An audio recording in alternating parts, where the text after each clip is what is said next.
a commemoration of the 6th anniversary of the South China Sea Arbitration Award this July 2022. To help us learn and gain more insights on these concerns, we are honored and privileged to be joined by some of the country's experts in ocean governance, marine science, maritime law, and marine policies. However, this activity will not be possible without the help of our partners. So let me acknowledge them first. The UP College of Law, the Institute of Maritime and Law of the Sea, the UP Marine Science Institute, and of course, our media partners, Explain PH and EcoPH. I would also like to inform everyone that we are actually live streaming in YouTube right now. Now, before we proceed, let me, however, acknowledge first our audience and participants from the different parts of the country and even the world. As of this morning, we actually had around 800 registrants. We have participants coming from the academe and universities in the Visayas, in Ilocos, in Palawan, in Bohol, in Batangas, and even in Mindanao. We also have partners who are currently here from the national government agencies such as NAMRIA, Marina, the Department of Education, DFA, Philippine Coast Guard, PPA, DOST, and other offices of the government. We also have partners from the NGO sector, the Center for Sustainability Philippines, as well as the Path Foundation Philippines. And of course, we would also like to acknowledge the presence of our friends from the international community from Singapore, from Chile, from the University of Rhode Island in the USA, and from Korea. Again, welcome to this webinar and thank you for joining us this afternoon. I am sure you are now all excited to listen and learn from our experts. To formally welcome us and give his opening remarks, please welcome Mr. Gustavo Gonzalez. He brings with him more than 25 years of extensive managerial and leadership experience in development, humanitarian affairs, peace building, performing for several UN entities across 3 continents. Currently, he is also serving as the UN Resident Coordinator and Humanitarian Coordinator. Please welcome Mr. Gonzalez. Sir, the spotlight is yours. Thank you. Thank you so much. Magandang hapon sa inyo lahat. Good afternoon, dear partners, colleagues, and friends. And allow me to acknowledge the presence of the Philippines representative to the UN Commission on the Limits of the Continental Shelf, Mr. Efren Karandang, the presence also of representative from the Department of Foreign Affairs. I know that Assistant Secretary Maria Angela Ponce is with us.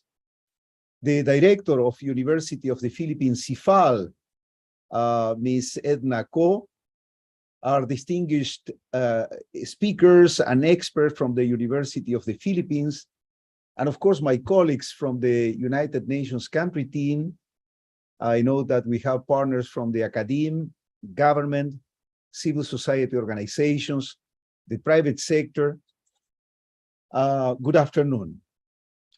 First of all, I would like to congratulate the Philippines for having been elected to the UN Commission on the Limits of the Continental Shelf, and it was just last June 2022.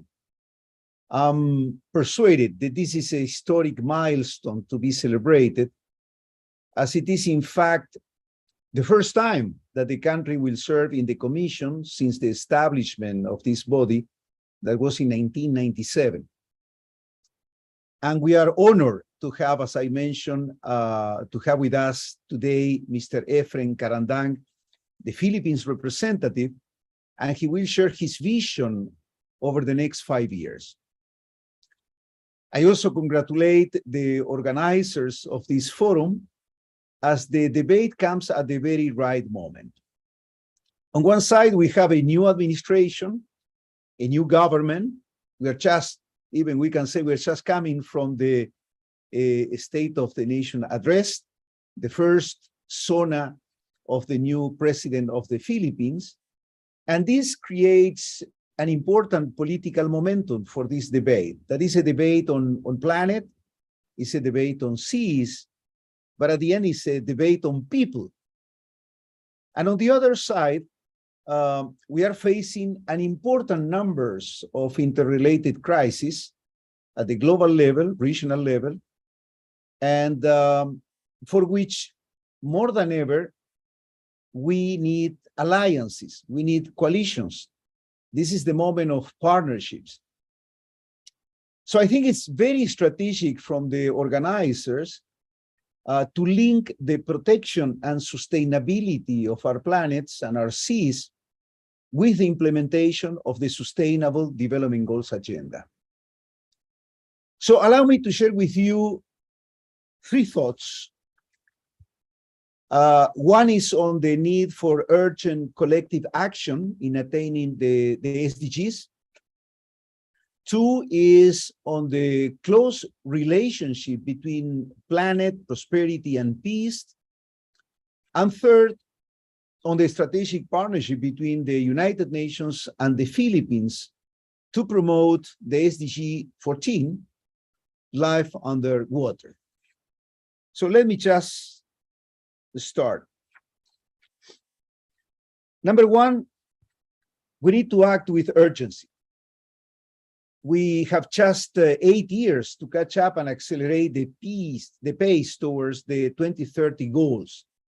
And as you know, we are out of track on almost all SDGs, and not just in the Philippines, but in the region.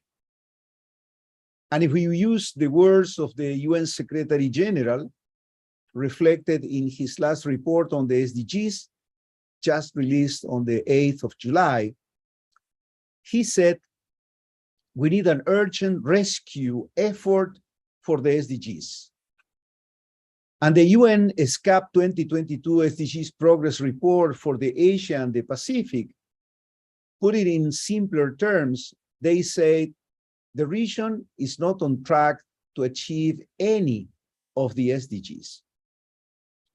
So, at the current pace of progress, the Asia-Pacific region will only attain the SDGs in 2065.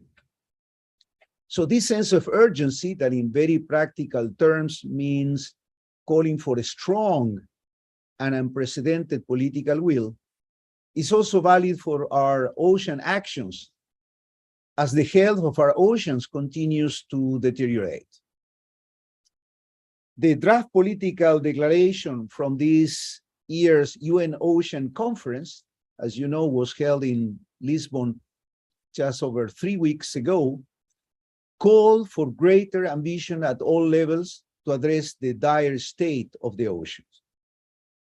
Number two, we must recognize and address the direct linkages between the Philippines' maritime concerns and their impact on the social, economic, and environmental challenges faced today by the country. As we know, the UN Convention on the Law of the Sea, which is the main focus of the work of the UN Commission on the Limits of the Continental Shelf, embraces these 3 pillars of sustainable development. This broader context of ocean governance contributes to the country's efforts to, for instance, and I will give you some examples, ensure food security and address poverty. And the UN, through the Food and Agricultural Organization, is supporting the implementation of the voluntary guidelines for securing sustainable small-scale fisheries in the context of food security and poverty eradication. And these guidelines outlined a global consensus on principles for small-scale fisheries, governance, and development. And as you know, the UN is presently working with LGUs, the local government units, to ensure that, for example, small-scale fishers are provided with appropriate support and have access to basic services and programs that will improve their living conditions. And the guidelines also emphasize the granting of preferential rights to small-scale fishers to fish in waters under national jurisdiction, and it means that small-scale fisheries should be given due consideration before country agreements on resource access are entered into with other countries. In terms of protection of the environment, the UN, and this is through the United Nations Environment Program, UNEPS, supports the coordinating body on the seas of East Asia, what we call the COPSIE, on the implementation of the Regional Action Plan on Marine Litter.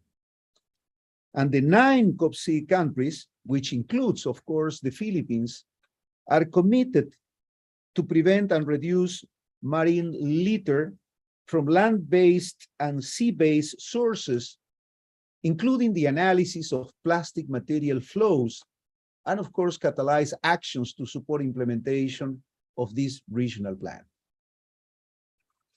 Number 3, while the country's journey towards several SDGs was seriously affected by the COVID-19 pandemic and other shocks, we have to also highlight important progress on SDG 14. And let me just share with you the most recent presentation of the 2022 Voluntary National Review, a presentation that took place in New York at the High-Level Political Forum 2 weeks ago, where progress was reflected on the, for example, coverage of protected areas, which increased to 3.14 million hectares in 2020, which is more than double the baseline area of 1.41 million in 2016. The VNR, the Voluntary National Review of the SDGs, also reported that the presidential proclamation in 2018, as you remember, declaring a portion of the Philippines' rise as a marine resource reserve, also contributed to the increase in the coverage of the country's marine protected areas. For our part, the UN will continue to support the country across the 3 pillars of people, prosperity and planet, and peace, as it is outlined in the UN Socioeconomic and Peacebuilding Framework for COVID-19 recovery, is the main cooperation framework that we have with the Philippines that covers the period 2020-2023. And of course, very shortly, we will be engaging in a new cooperation framework with the new administration. And for us, as the UN, it will be interesting to see how the new Philippines development plan will incorporate marine-related priorities. So the preparation of these plans will be another opportunity to engage with all of you present in this webinar. And as a UN, we will make sure that we pool all our capacities, all our knowledge, resources to support the Philippines in this challenging journey towards the SDGs, including, of course, the SDGs 14. So in closing, I would like to thank their partners, UP-CIFAL, which is part of the United Nations Institute for Training and Research, UNITAR, for its great leadership in knowledge sharing and leadership in SDGs advocacy. And I'm persuaded that the insights generated today will contribute to improving our future plans for addressing the significant sustainable development challenges involving our seas and oceans. So thank you, and I wish you great success in your debate. Maraming salamat po. Thank you again, sir. Thank you, Mr. Gustavo Gonzalez. Thank you for reminding us of the importance of alliances, coalitions, and partnerships, especially for us to attain the objectives of the Sustainable Development Goals. I think it was also very useful that you've enumerated the priority to act on in the next years with these partnerships. So, and thank you also for formally welcoming all of the participants in the room. I will now be calling on our first speaker. The first speaker is the Chief of Mission 2 and also concurrently the Assistant Secretary of Maritime and Ocean Affairs Office and of the Office of the Treaties and Legal Affairs of the Department of Foreign Affairs. She will be talking about the maritime safety and security, key developments in the West Philippine Sea. Ladies and gentlemen, please all welcome Assistant Secretary Maria Angela Ponce. Ma'am.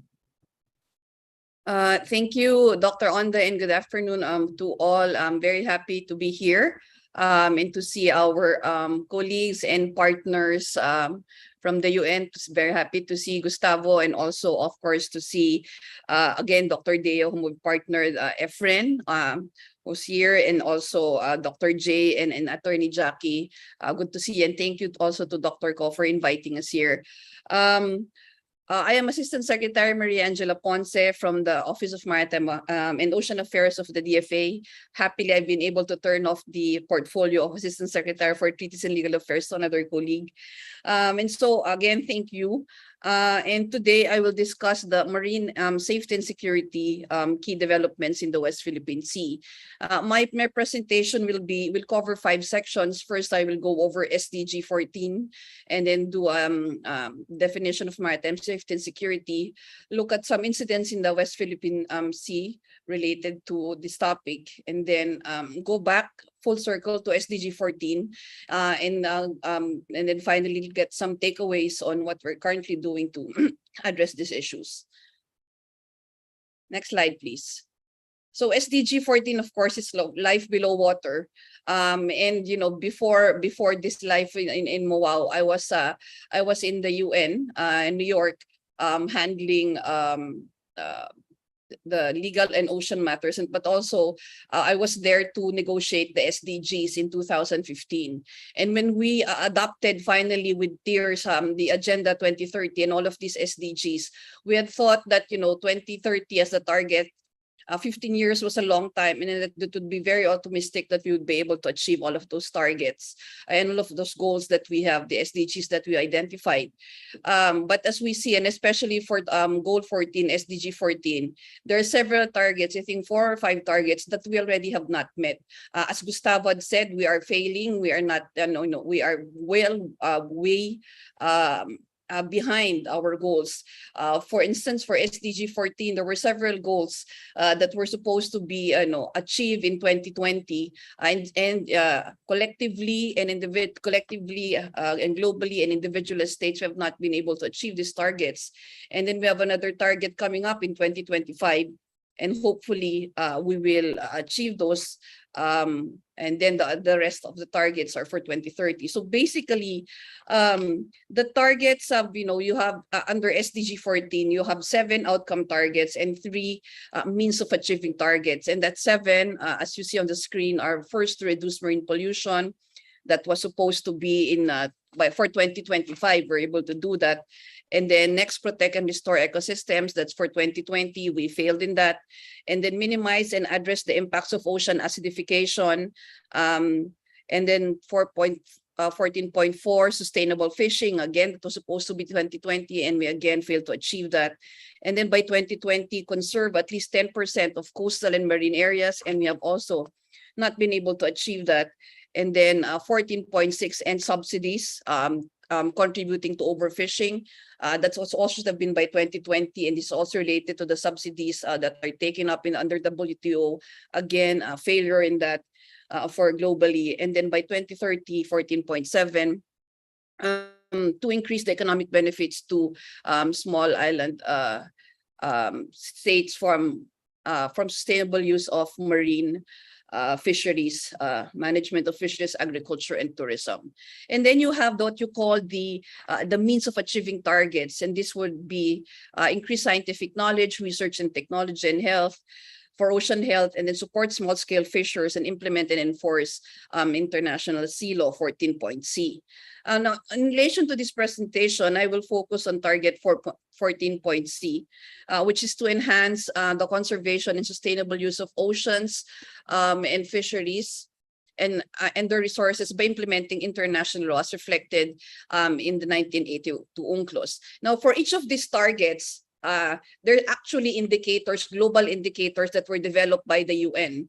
And I'm proud to say that the body that developed this in the UN was headed by a Filipina, Dr. Lisa Borsales, who was then with our Philippine Statistical Authority, the head of our Philippine Statistical Authority. So this body drew up a list of more than 200 indicators to check, to monitor if countries were achieving these targets. And so for 14.C1, the target was the number of countries making progress in ratifying, accepting, and implementing through legal, policy, and institutional frameworks ocean-related instruments that implement international law. This target is monitored by the WALOS, the Department of Law of the Seas in the UN, and every year there's a report that sees how many countries have been able to achieve this. Next slide, please. So you see here the progress on measurement of the target. Okay, and then next slide. So you see those that have, sorry, if you can go back to that. So you can see here that the ones in blue are those that have fully ratified and acceded to the UNCLOS Convention and its related instruments. And these related instruments are the Sustainable Fisheries Convention and the Part 11 Convention, which relates to the International Seabed Authority, or what we call the area. As you can see there, the Philippines is in blue, which means that as a party, we have fully ratified and acceded to this convention. Next slide, please.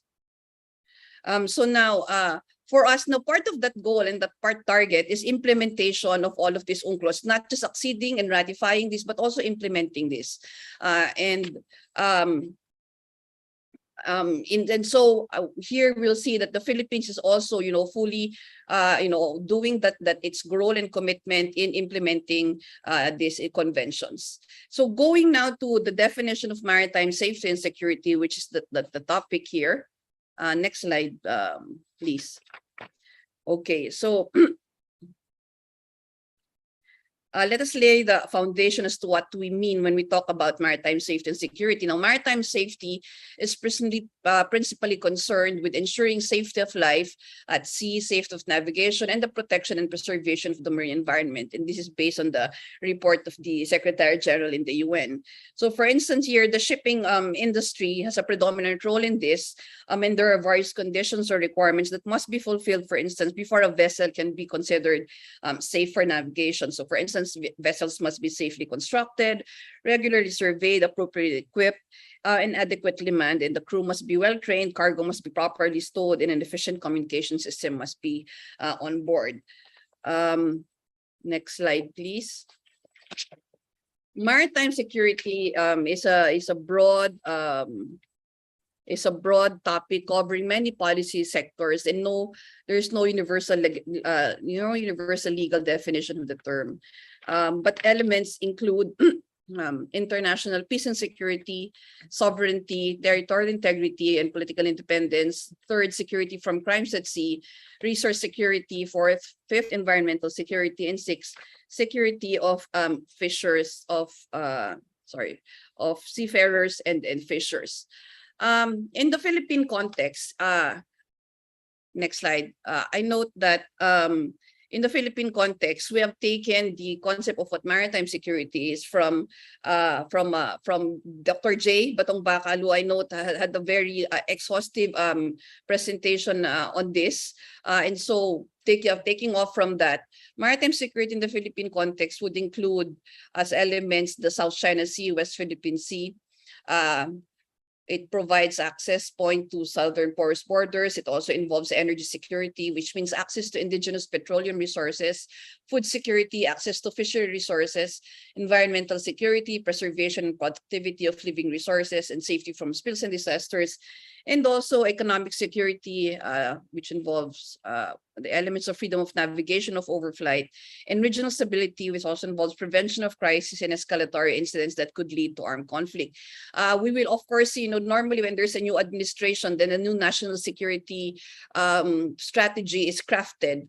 In the previous national security strategy that we had, the national security included elements of maritime security in relation to defense of the territory and territorial integrity as provided for by the Constitution, as well as to food food security and safety of our people. So, as the new administration comes in and gets its bearings, then we will see how we will be able to craft a new concept of maritime security, taking note of all the, the context that we have now and the challenges and issues and priorities that we have. Next slide. So what then is the relationship between safety and security? As stated again in the report of the Secretary General, maritime safety and security have common and mutually reinforcing objectives. A secure maritime space is certainly a safer zone, and a safer one. In a maritime regime that prioritizes safety is less vulnerable to criminal activity and other threats to security. Now, efforts to enhance either maritime security or safety are interrelated and have a cascading effect on the conduct and regulation of other activities in the oceans.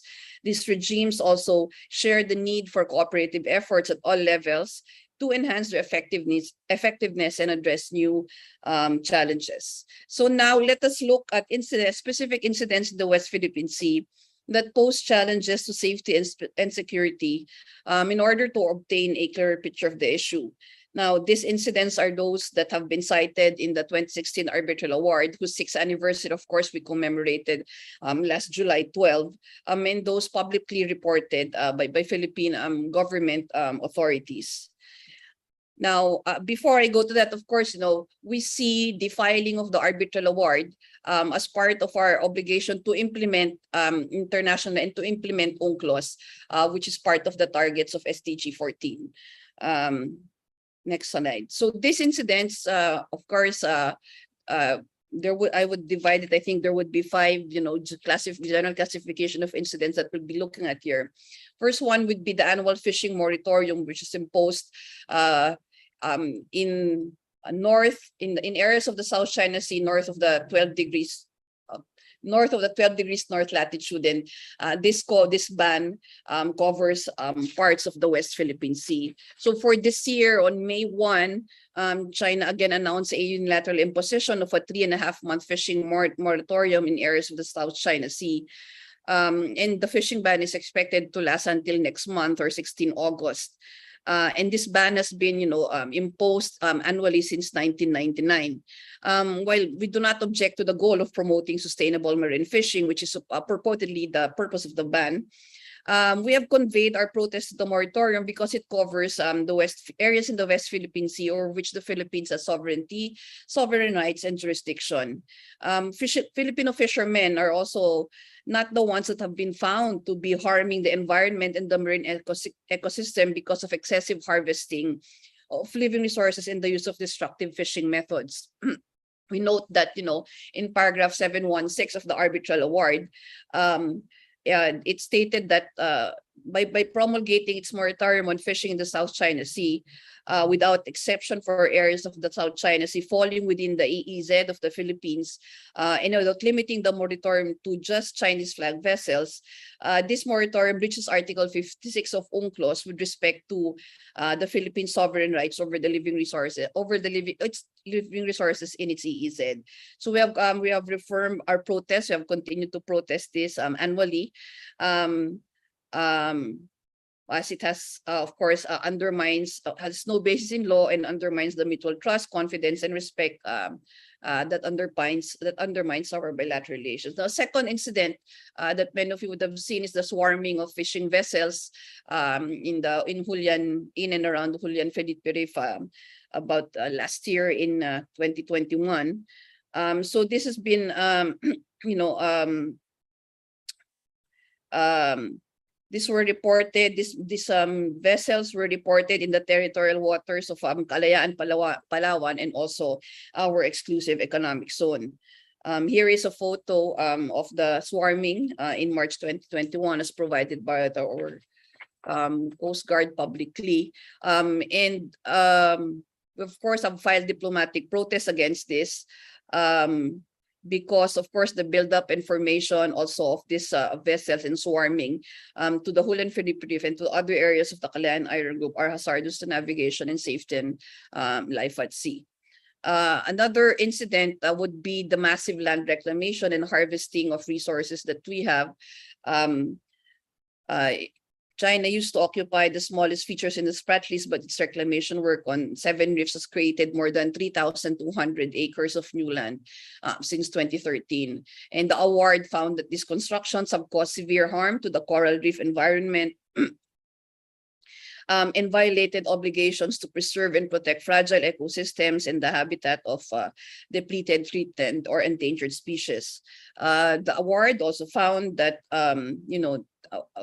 Chinese authorities were aware that Chinese fishermen have harvested endangered sea turtles, corals, and giant clams on a substantial scale in the South China Sea, and had not fulfilled their obligations to stop this activity. So again, this goes to some of the heart of the some of the targets of SDG 14, including especially on the conservation of and protection of resources. Another incident, last of incidents are the interference in dangerous vessel operations, including those two in Ayungin Shoal, as early as in 2014, and then again last year, and then the continuing risk of collisions in Bajo de Masinloc. So Ayungin Shoal, of course, is a low tide elevation over which the Philippines, within the Philippines exclusive economic zone, and continental shelf, and of course, as such, we have sovereign rights and jurisdiction over it. And of course, in November, we had the water cannon incident there, and we on supply boats that were en route to transport food and supplies to our military personnel there. So we have also protested this. And this is not, Ayungin Shoal is not only the maritime front where we have seen dangerous vessel operations. Again, referring back to the award also looked at the conduct of Chinese law enforcement vessels in Bajo de Masinloc in 2012 when their vessels had sought to physically obstruct Philippine vessels from approaching or gaining entrance to the shoal. And as this, whenever these incidents happen, we of course always file the appropriate diplomatic protest on or conduct the appropriate diplomatic action. And the tribunal had concluded that there was a breach of the 1972 Convention on the International Regulations for Preventing Collisions at Sea and of Article 94 of UNCLOS on maritime safety. So we note that maritime safety means freedom from threats to a ship, its crew, and passengers, and such interference in dangerous vessel operations are definitely contrary to the standards of maritime safety. And then finally, then we also have harassment of Filipino fishermen, which there have been repeated violations of the duty to respect the traditional fishing rights of Philippine fishermen in Scarborough Shoal and Bajo de Masinloc. And we note that, one aspect of maritime security is resource security, which also allows me then to tie the topic here with Goal 14, with SDG 14. Okay, so next slide, please. So the award confirms really that the South China Sea includes highly productive fisheries and extensive coral reef systems, which are among the most biodiverse in the world. The marine environment around Bajo de Masinloc and the Spratly Islands has an extremely high level of biodiversity of species, including fish, coral, echinoderms, mangroves, seagrasses, giant clams, and marine turtles, some of which are recognized as vulnerable or endangered. While coral reefs are among the most biodiverse and socioeconomically important ecosystems, they are also fragile and degrade under human pressures. And so threats to coral reefs include overfishing, destructive fishing, pollution, and human habitation and construction. And in the South China Sea, ocean currents and the life cycles of marine species create a high degree of connectivity between the different ecosystems. So this means that the impact of any environment harm occurring in Bajo de Masinloc and in the Spratly Islands, for example, may not be limited to the immediate area, but can affect the health and viability of ecosystems elsewhere in the South China Sea.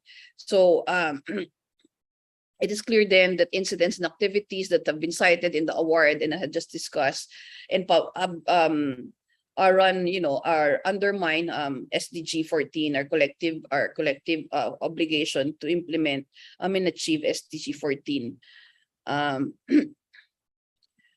So for instance, the massive land reclamation and construction of artificial islands, run contrary to target 14.1 on reducing marine pollution and 14.2 on sustainably managing and protecting marine marine and coastal ecosystems.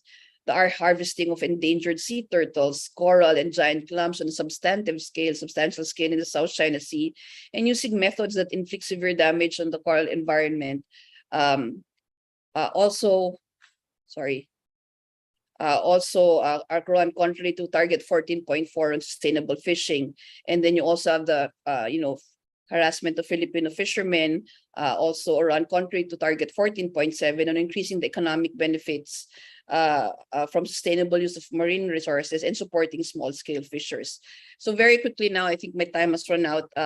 So how are we responding to these challenges? Of course, we have a whole of government approach under the aegis of the National Task Force on the West Philippine Sea, which is headed by the National Security Advisor. All of the agencies are here, DFA, DND, and also our DNR environment and our fisheries. Basically, everyone is here, and we all, and it is this that looks at how we orchestrate and synchronize our different capabilities to achieve our objectives there.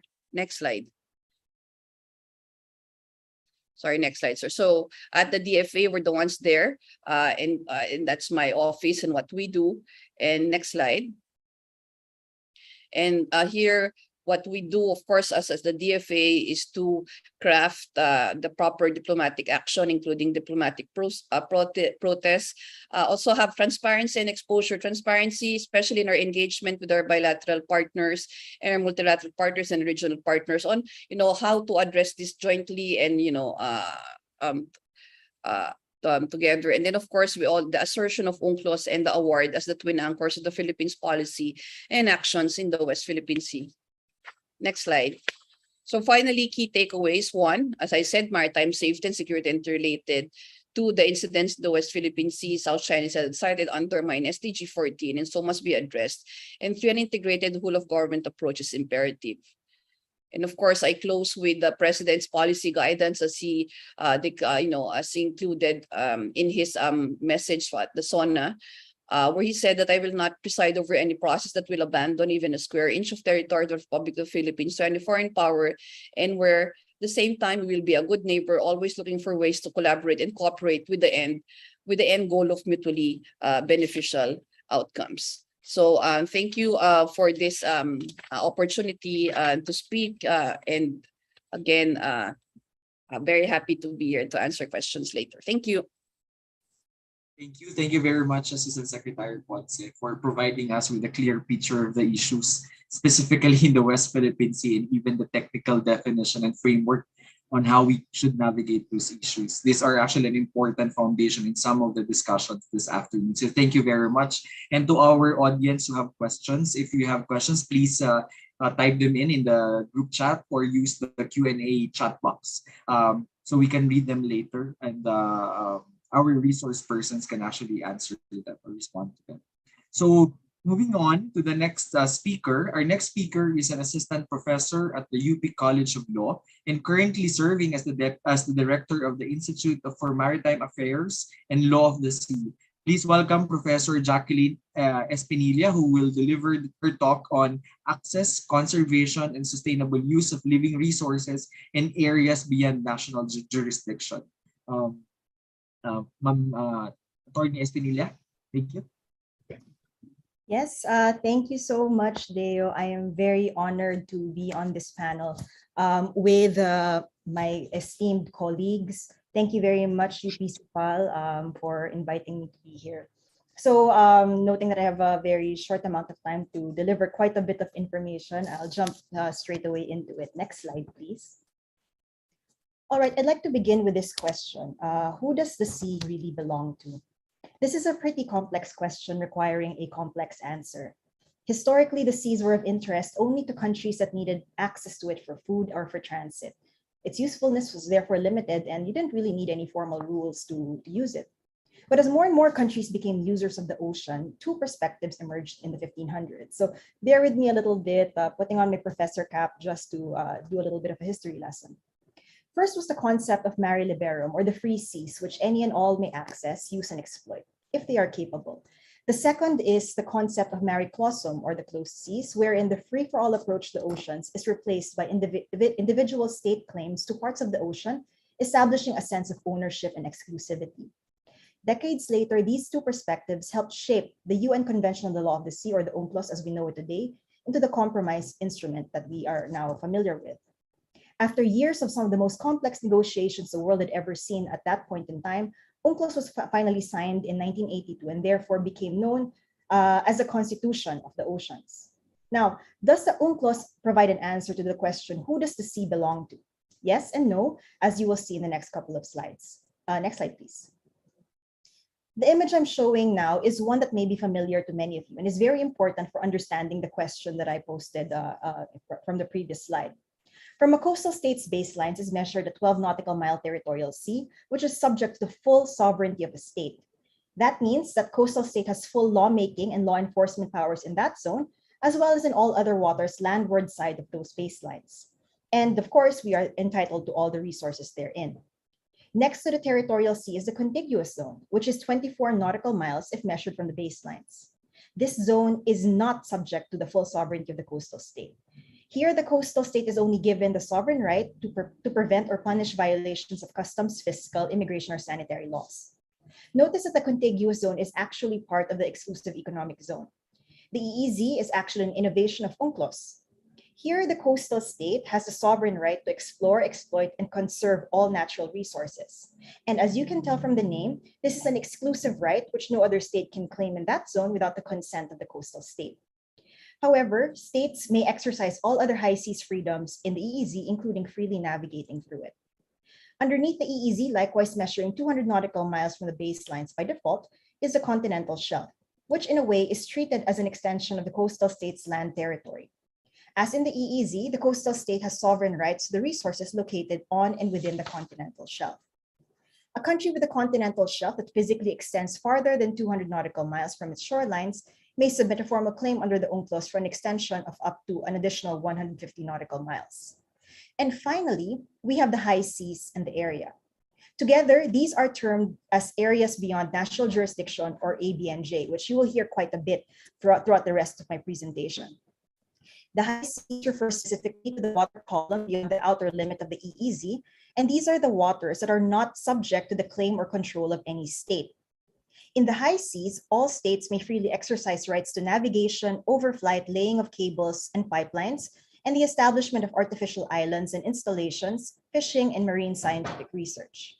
The area, on the other hand, refers to the seabed and the subsoil in the ABNJ. When UNCLOS was being debated, very little was known about the area, only that it held the potential of being an extra source of resources for countries that had the means to access it. Seabed mining wasn't exactly a thing back then, and in any case, it became the staging ground for a groundbreaking new regime called the Common Heritage of Mankind. And I'll explain this a little bit later. Next slide, please. The image that you see here is the image that tells you why you should care about the ABNJ. It is approximately 2/3 of the world's oceans. And as you can imagine, given the connectivity of these oceans, what happens in the ABNJ will have impact and effect in areas within national jurisdiction. Next slide, please. So, marine biodiversity and ABNJ. First, I would like to talk about what we know about non-living resources in the deep seabed. There is a growing interest in the mineral deposits of the deep sea, shifting the attention from land to the oceans due to, well, depletion on land. And we ask, what can be found in the seabed? We have a little bit more information on this front. Manganese nodules comprised of manganese, iron, copper, nickel, cobalt crust, gas hydrates, just to name a few. By May 2018, the International Seabed Authority, which regulates activities in areas beyond national jurisdiction, had issued 29 contracts for the exploration of deep sea mineral deposits. ISA is still in the process of developing rules for actual commercial mining. Next slide, please. Now, I don't know if you've seen the movie on Netflix called Don't Look Up. For those that have watched it, you may recall that the US government refused to blow up the coming asteroid because its president was swayed by commercial interests. Supposedly, they could mine the asteroid for rare earths and other valuable mineral resources worth trillions and trillions of dollars. Bringing us back to Earth, a similar motivation drives developed countries that want to invest heavily in deep seabed mining. Supposedly, there are so many untapped mineral resources there that can be used for technological purposes like cell phones or laptops. And there are lots of problems with this. We just simply don't know enough about the area and its resources. Yet, its ecology is still largely a mystery for us. Yet, the planned activities can definitely result in the generation of seafloor disturbances, sediment plumes, noise and light pollution, biodiversity loss, among other things. Next slide, please. Next slide, please. So just very quickly, the image that you see here shows locations of seabed explorations and where resources might be found. So higher concentrations of those resources I discussed earlier. So, you can see that there are many potential sites where these sorts of exploration and future exploitation could happen. Next slide, please. Next, here, these are just a few images of some of the equipment developed to conduct seabed mining, harvesting polymetallic nodules, and doing activities such as seabed fracking and processing of sulfide mud. So this technology is present. It actually is being used within national jurisdiction in some countries. And it's simply a matter of time and resources and money for these to eventually be fairly commonplace in the areas that I just showed you earlier. Next slide, please. So next question, turning now to this idea of living resources in the water column, I also want to give a brief discussion of what we know about it. So we're talking here about the deep ocean environment. So this is quite different from waters closer to shore. Here, there are high pressures and very stable low temperatures. So around well, very, very cold, and low oxygen concentrations. There are trenches forming less than 1% of the ocean area, and these contain isolated ecosystems where unique life forms may have evolved over millions of years. Many other unique environments exist in the Abnj that have extraordinarily high diversity of marine macro and microorganisms. So you ask, why the interest? The marine biotechnology industry is interested in these unique organisms as the biological diversity translates to chemical and genetic diversity, leading to discovery of new products and processes. Next slide, please. So here, just a quick collation of various MSR activities that are engaged in this genetic resource and research in the high seas. Next slide, please. I wanted to point out, recalling again what I said earlier about how there is interest in utilizing these macro and microorganisms from the deep sea. Tied to this idea is the concept of intellectual property. Here, this image shows you that currently the number of patent claims are mostly just concentrated among rich countries. They do have the resources and they do have the capability to fully exploit these resources. So there seems to be a little bit of an imbalance here if we're talking about resources which supposedly are for the common use and benefit of all. Next slide, please. So now let's talk about the legal stuff and what do we know about it in relation to the Abnj. As I mentioned earlier, UNCLOS treats the high seas in the area differently. There's a freedom of the high seas versus a common heritage of mankind. This distinction is important, especially when we start thinking about the question of who owns the oceans and its resources. There are clear implications of these two legal regimes on the living and non-living resources in these areas. Freedom of the high seas, this theoretically means that anyone may fish and exploit resources in the water column. And on the other hand, CHM in the area means that it's protected from exploitation and is held in trust for future generations. Where resources are exploited, its benefits must be shared by all since they belong to the community as a whole. The UNCLOS plus an implementing agreement of the UNCLOS, the fish stocks agreement addresses the fish stocks agreement addresses the exploitation of some living resources in the high seas, primarily fish. On the other hand, UNCLOS and yet another implementing agreement addresses the exploration, exploitation, and research of non-living resources in the area. Despite this, gaps remain, especially where not addressed or contemplated by the UNCLOS, such as, for example, marine genetic resources. Fragmented ocean governance framework, which is sectoral or geographical, is very much a reality of things, making it difficult to sort of regulate the impacts of these activities. This ambiguity and fragmentation isn't necessarily a problem just yet, but will be, as more and more states turn their attentions and direct their activities in the Abnj. The loser here will be marine biological diversity in the Abnj, as the full impact of all these activities is still unknown. Next slide, please. So the UN decided to do something about it. At the UN Conference on Sustainable Development in 2012, basically all states committed themselves to actually negotiate and look into creating an instrument that would address this, the conservation and sustainable use of biodiversity in the Abnj. Next slide, please. So it's been a pretty long process, beginning around that time. And fast forward to this coming August, the IGC5, or the 5th Intergovernmental Conference, will continue negotiating a package of elements that will basically comprise the contents of this new instrument. Next slide, please. Next slide. All right, moving on to the actual BBNJ agreement itself, I just want to note that, like the UNCLOS, it is being negotiated as a package, meaning there will be core elements which have already been agreed to be essential to the instrument and that countries have to agree on them as a whole. These elements are, first, marine genetic resources, including questions on the sharing of their benefits. There is, of course, a highly technical meaning of MGRs, but I like to think of them this way.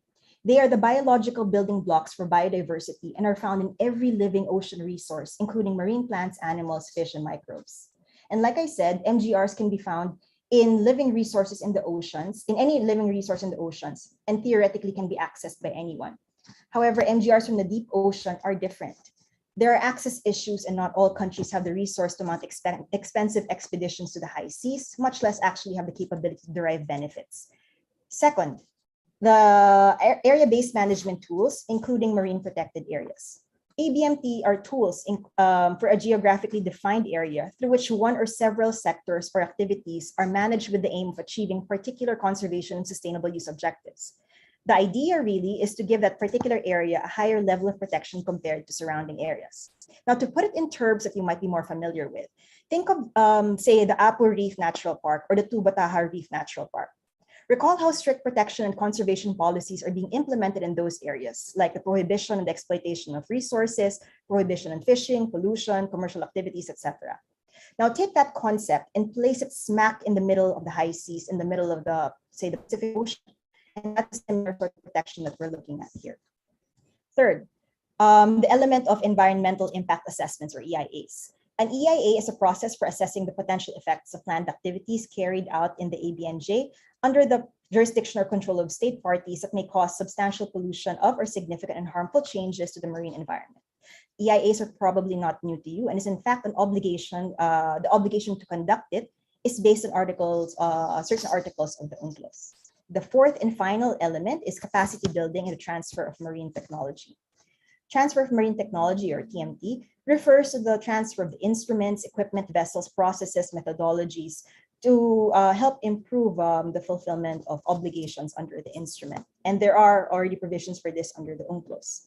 Despite it being provided in UNCLOS, there's very limited implementation of this obligation, especially since it's really just for the benefit of developing state parties like the Philippines. So considering all these four package elements, the good news is that we've seen a lot of convergence on the contents of these elements during the negotiation process. The bad news is that there are still many remaining points of divergence. And interestingly, these divergence points relate rather to equity provisions, which I will get to in a little bit. Although I super recognize that I am out of time. If the organizers will indulge me a little bit, I'd like to just get through a couple more slides just to round off the discussion. So ocean equity, ocean equity in the BBNJ agreement. Again, I want to emphasize that if successful, the BBNJ agreement will be the latest of the UNCLOS implementing agreement. So it has to be consistent with the UNCLOS. Speaking of the UNCLOS, 2022 is its 40th anniversary. So it's a very good time to reflect on what this important instrument means to the world and to the Philippines. More than anything, UNCLOS to me has to be about ensuring that the oceans are a fair and equitable space, allowing for the widest enjoyment and use by all stakeholders, including economically disadvantaged states. So next slide, please.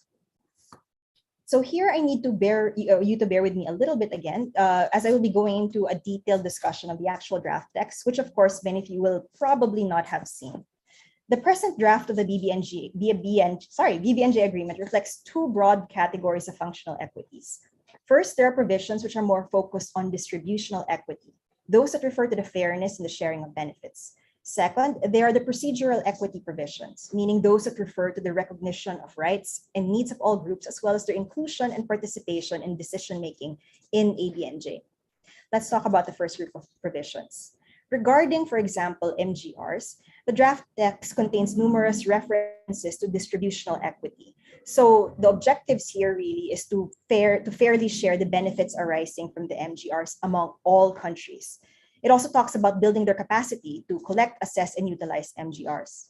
That doesn't seem to be very controversial, but the divergence is on how to operationalize these objectives. There are two options currently presented in the draft. First, under the first option, the idea is to simply give benefits which are limited in context to how a state will be more qualified or capacitated to fill its conservation sustainable use objectives. So as you can imagine, this is strictly non-monetary benefits, such as being given assistance to sample collections or to access them, transferring technology, and capacity building opportunities and partnership opportunities. There is another option, option 2, which is much broader. Here, it also includes giving monetary as well as non-monetary benefits. Here, the sharing of monetary benefits are required. For example, the giving and paying of milestone payments and royalties. That's kind of different because it's not necessarily strictly related to conservation, sustainable use, and simply about enjoying benefits.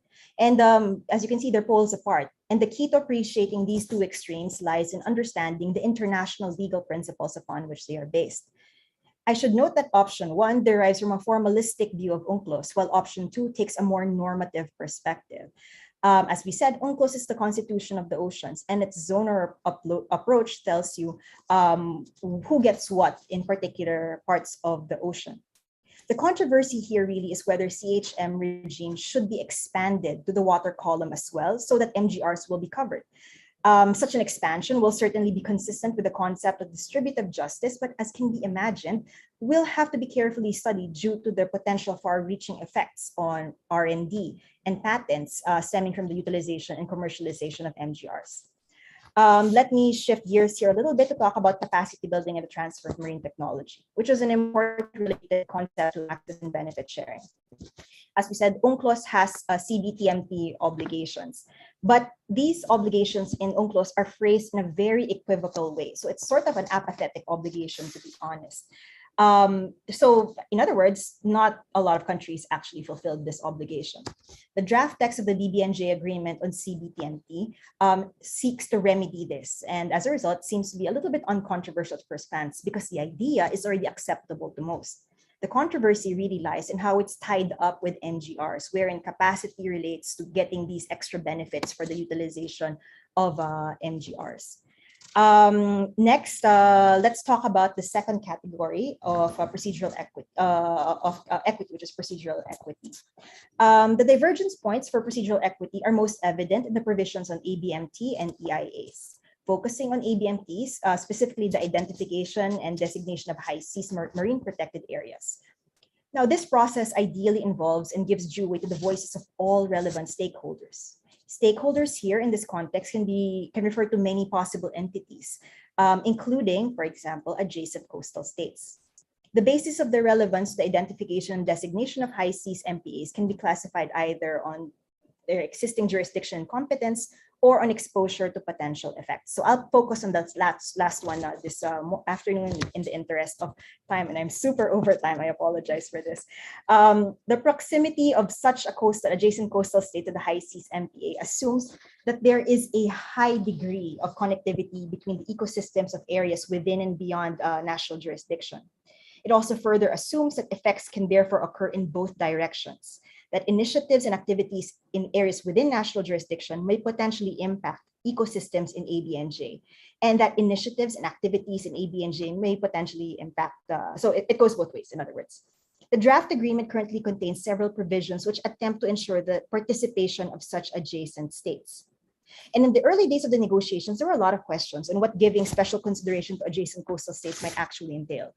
There was a fear that in doing so, adjacent coastal states would engage in what they call jurisdictional creep. This is contrary to the key norms and principles of UNCLOS.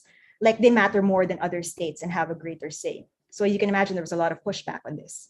But it was because of the strong pushback that the adjacency principle was removed from the latest draft text, despite having been conspicuously present in earlier versions. The Philippines, in fact, was a very strong advocate of this concept. The current version of the draft text, however, represents the balance between the two perspectives. I actually have one more slide, but I think I'm very much over time, and I will just leave it here if that is okay with the presentation. So thank you very much for bearing with this rather long and elaborate presentation on the Abnj. I'm happy to take questions in the open forum. Thank you, Jackie.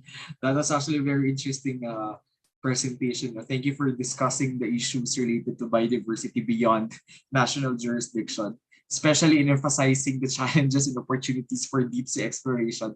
For me, it's just really intriguing to know that we haven't really fully resolved the problems in the surface of the oceans and the pelagic waters, and yet here we are being confronted again by new problems in environments that we haven't fully explored, such as the deep sea environments and the trenches. So thank you for giving us an overview on that. So the next speaker is one of the country's top experts on maritime policy and law, and was a member of the technical team that prepared and defended the Philippines' claim to a continental shelf beyond 200 nautical miles in the Benham Rice region, which was officially recognized as Philippine jurisdiction in April of 2012. He is a current professor at the UP College of Law. Ladies and gentlemen, please welcome Dr. J. Batombakal, who will talk about UNCLOS and the SDGs, assessing the achievements of SDG 14.1 amidst turbulent relations. Sir J.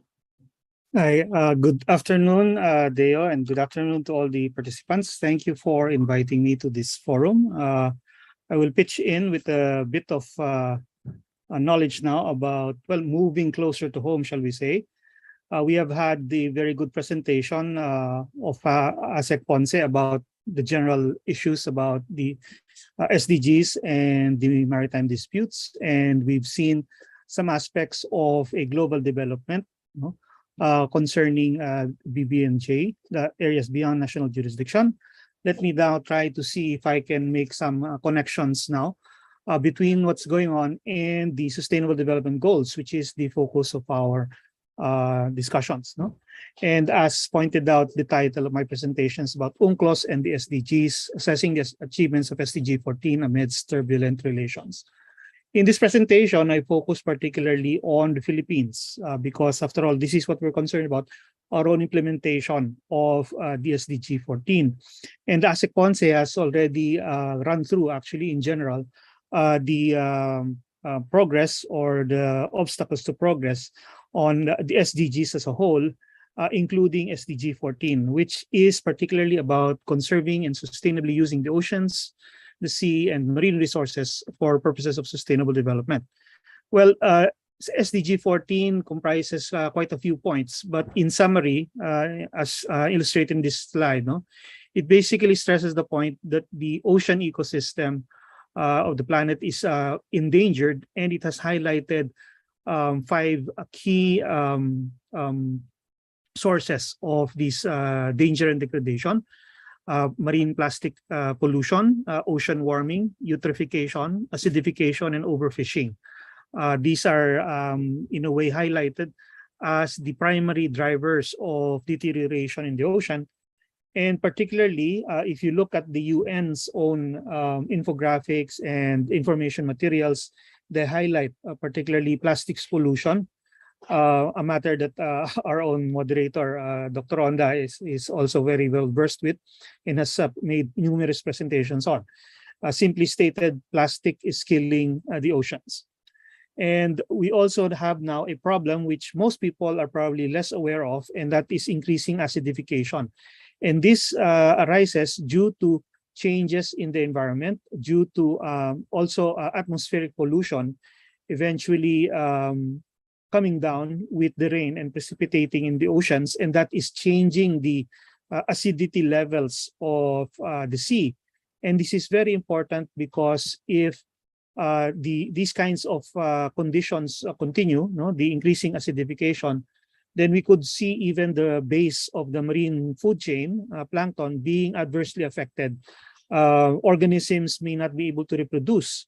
No, and if this happens to the most basic organism in the oceans, the plankton, which all fish ultimately depend upon to live, no, then we could see the entire marine food chain basically also collapsing.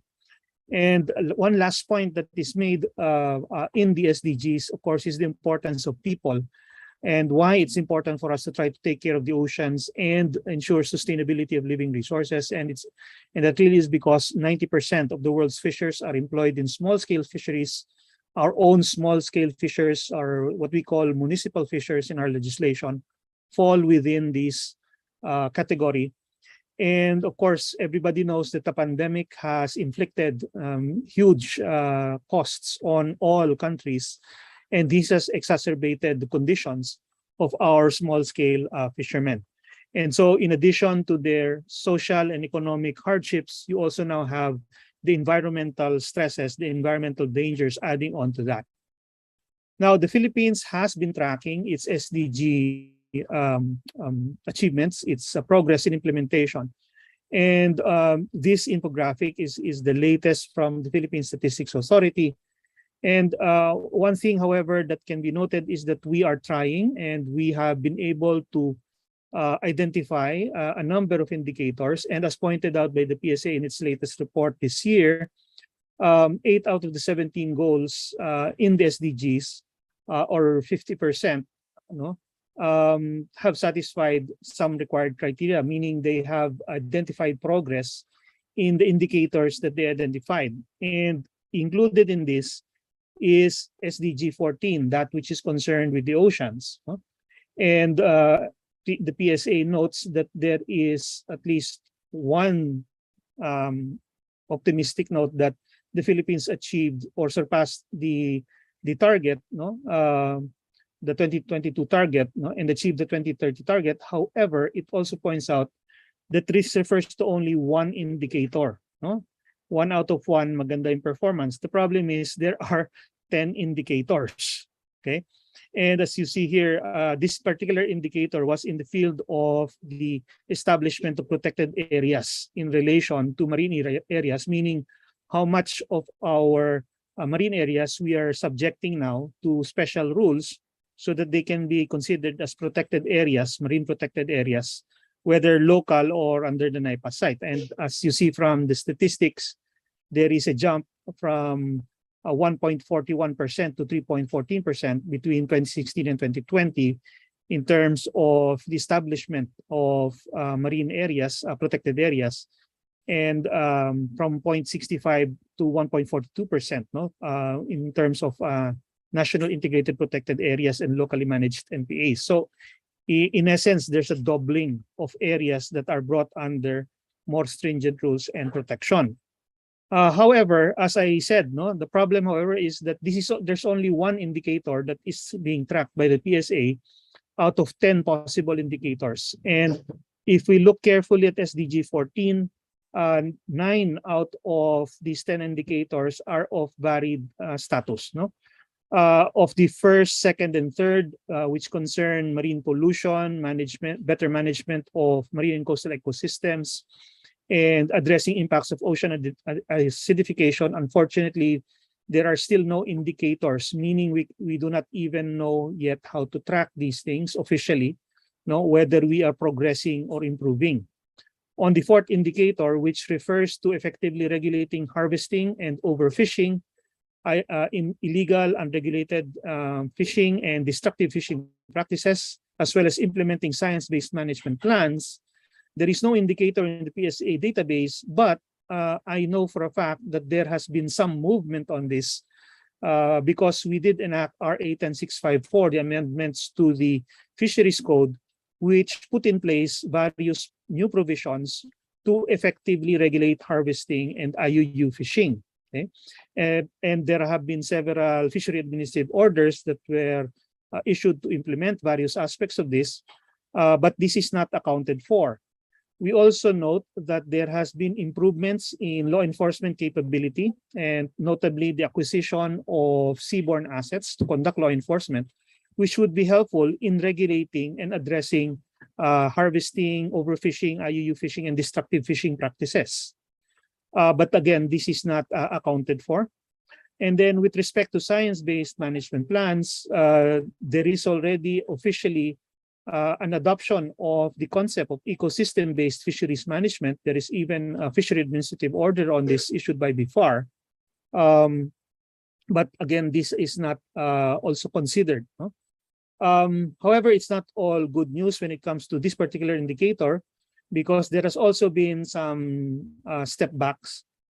backward steps, shall we say, because one of the key mechanisms for regulating harvesting, overfishing, and IUUF has been the establishment of a vessel monitoring system, a way to monitor and track the movements and activities of fishing vessels. But the commercial fishing industry has resisted this quite strongly, to the point of filing a case against it, seeking a temporary restraining order or an injunction against it. Okay, and so is in a way a counter, no, effectively a counter to the efforts to establish better regulation and management of our fishing activities. Okay, with respect to the fourth indicator, that is where the reports or the reported improvements of the PSA come in, the placement of larger areas under protected status, both at national and local levels. As for the sixth indicator, the prohibition on certain forms of fishery subsidies that contribute to overcapacity and overfishing, and to eliminate subsidies, there are no PSA indicators for this. There are no we have not identified the means to identify and track them. And in fact, I do not think there is as yet an official policy on fishery subsidies in the Philippine context. No, subsidies are basically support provided by governments to their fishing industries. Officially, we do not do that, but no, certain measures, such as, for example, rebates on fuel, which the fishing industry has long been asking for from the government, could be considered as subsidies.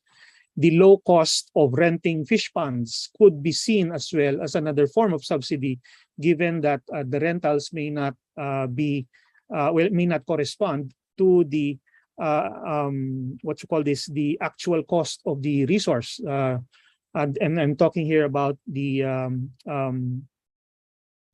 areas subject to fish pond lease agreements. No, these are public lands, and they are being leased by the government to private individuals and entities. No, for a small rental fee, but they are able to then make money out of it through fish pond operations. I am not aware personally. Perhaps other people are, but personally, I'm not aware of whether this has been sort of examined through the lens of subsidies for fishing, okay, or fishing activities.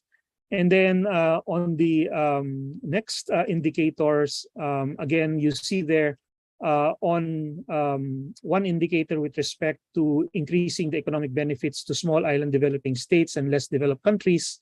Well, the Philippines may not need to have an indicator here because we do not consider ourselves as falling within this particular category.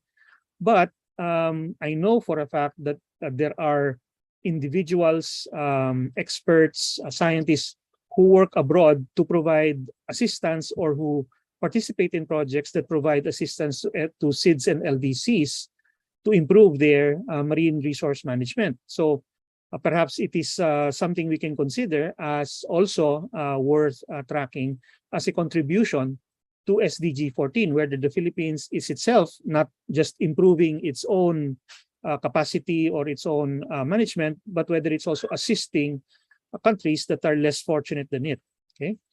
As to the next indicator, increasing scientific knowledge, developing research capacity, and transferring marine technology, this is another point which I think there has been actually quite some movement, but which we are not accounting for, because we do know that there have been an increased number of marine scientists, marine science activities, projects, and even research vessels, no, And this should be counted as improvements on the part of the Philippines, but they're not. No. And this is something that I think we should also consider, so that we will have a more complete assessment of our SDG achievements. And then the last two remaining indicators on small-scale artisanal fisheries, particularly their access to resources and markets, and the more ambiguous one of enhancing the conservation, sustainable use of oceans and their resources.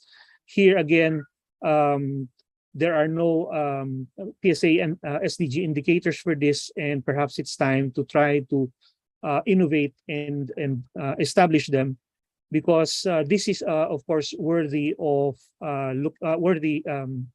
really tracking closely, whether because on the first one, it's a marker of whether our municipal fishermen are actually improving or not, no, in their lives, no, and their ability to bring their produce, their catch, no, to markets, as well as their ability to access the resources at sea. And on the last one, of course, this is where international law also comes in. Admittedly, it will be a huge challenge for quantification, because when you talk about law and enforcement and compliance, these tend to be more qualitative in nature. Okay, so now, so let me just again summarize the comments and observations I have with respect to the Philippines SDG 14 achievements. No, now. First of all, I repeat, a single point statistic for tracking SDG 14, which is what we're doing right now, is simply not enough, because there are at least 10 indicators. We need to increase these indicators, and it's time, I think, it's high time to put in place at least or develop some new ones. We need to do this, and we need to engage in conceptualizing these indicators for these, the criteria, conceptualizing the criteria for these indicators, and then possibly quantifying them so that we will know how to track them, and then implementing them immediately. No? Now, certain items in the list of SDG indicators, no, some of them that I pointed out could actually immediately improve our implementation status if we just put a number to the improvements that have taken place, such as the one I pointed out on marine science and technology, where things have actually happened, but we have not accounted for them. Other indicators, other things could be done through established methods and technologies. So, for example, tracking marine pollution, plastics pollution, the nutrient loads. I think that there are means and methods that are available to do this, and we don't have to do it for the entire country. We can even just start small by focusing on, say, the largest river systems, from which you would expect the largest outfalls of these types of pollution. And others are now also worth innovating on, such as looking at a possible criteria to track subsidies and access to resources and markets for our small-scale fishermen. Now, let us relate this now to the West Philippine Sea issue, since this is also about it. No? Now, the South China Sea Arbitration Award, as already explained in great detail by Asek Ponce, no, has achieved quite a bit, no? And it evidences actually Philippines' commitment to protection and preservation of the marine environment. The fact that we made in the environment one of the key points of our advocacy in that case, no, and that we succeeded in it, I think puts the Philippines at the forefront. No? The clarification, particularly, and application of the general obligation of all states to protect and preserve their marine environment, including taking action to protect and preserve rare or fragile ecosystems, as well as the habitat of depleted, threatened, or endangered species and other forms of marine life. These, in a way, have been made more prominent by the case and by the Philippines advocacy. No? And were it not for the case, perhaps there would be a lot less to talk about, a lot less to look at, no, in terms of jurisprudence on these particular articles of UNCLOS. So, implementation of the SDG Goal 14 actually would be consistent with the overall objectives of UNCLOS, particularly better management of the marine environment and its protection and preservation. And here, I think the entry point would be the importance of marine ecosystem interconnectivity, if we can make it one of the key, most important basis for us to devise these criteria and these implementation plans.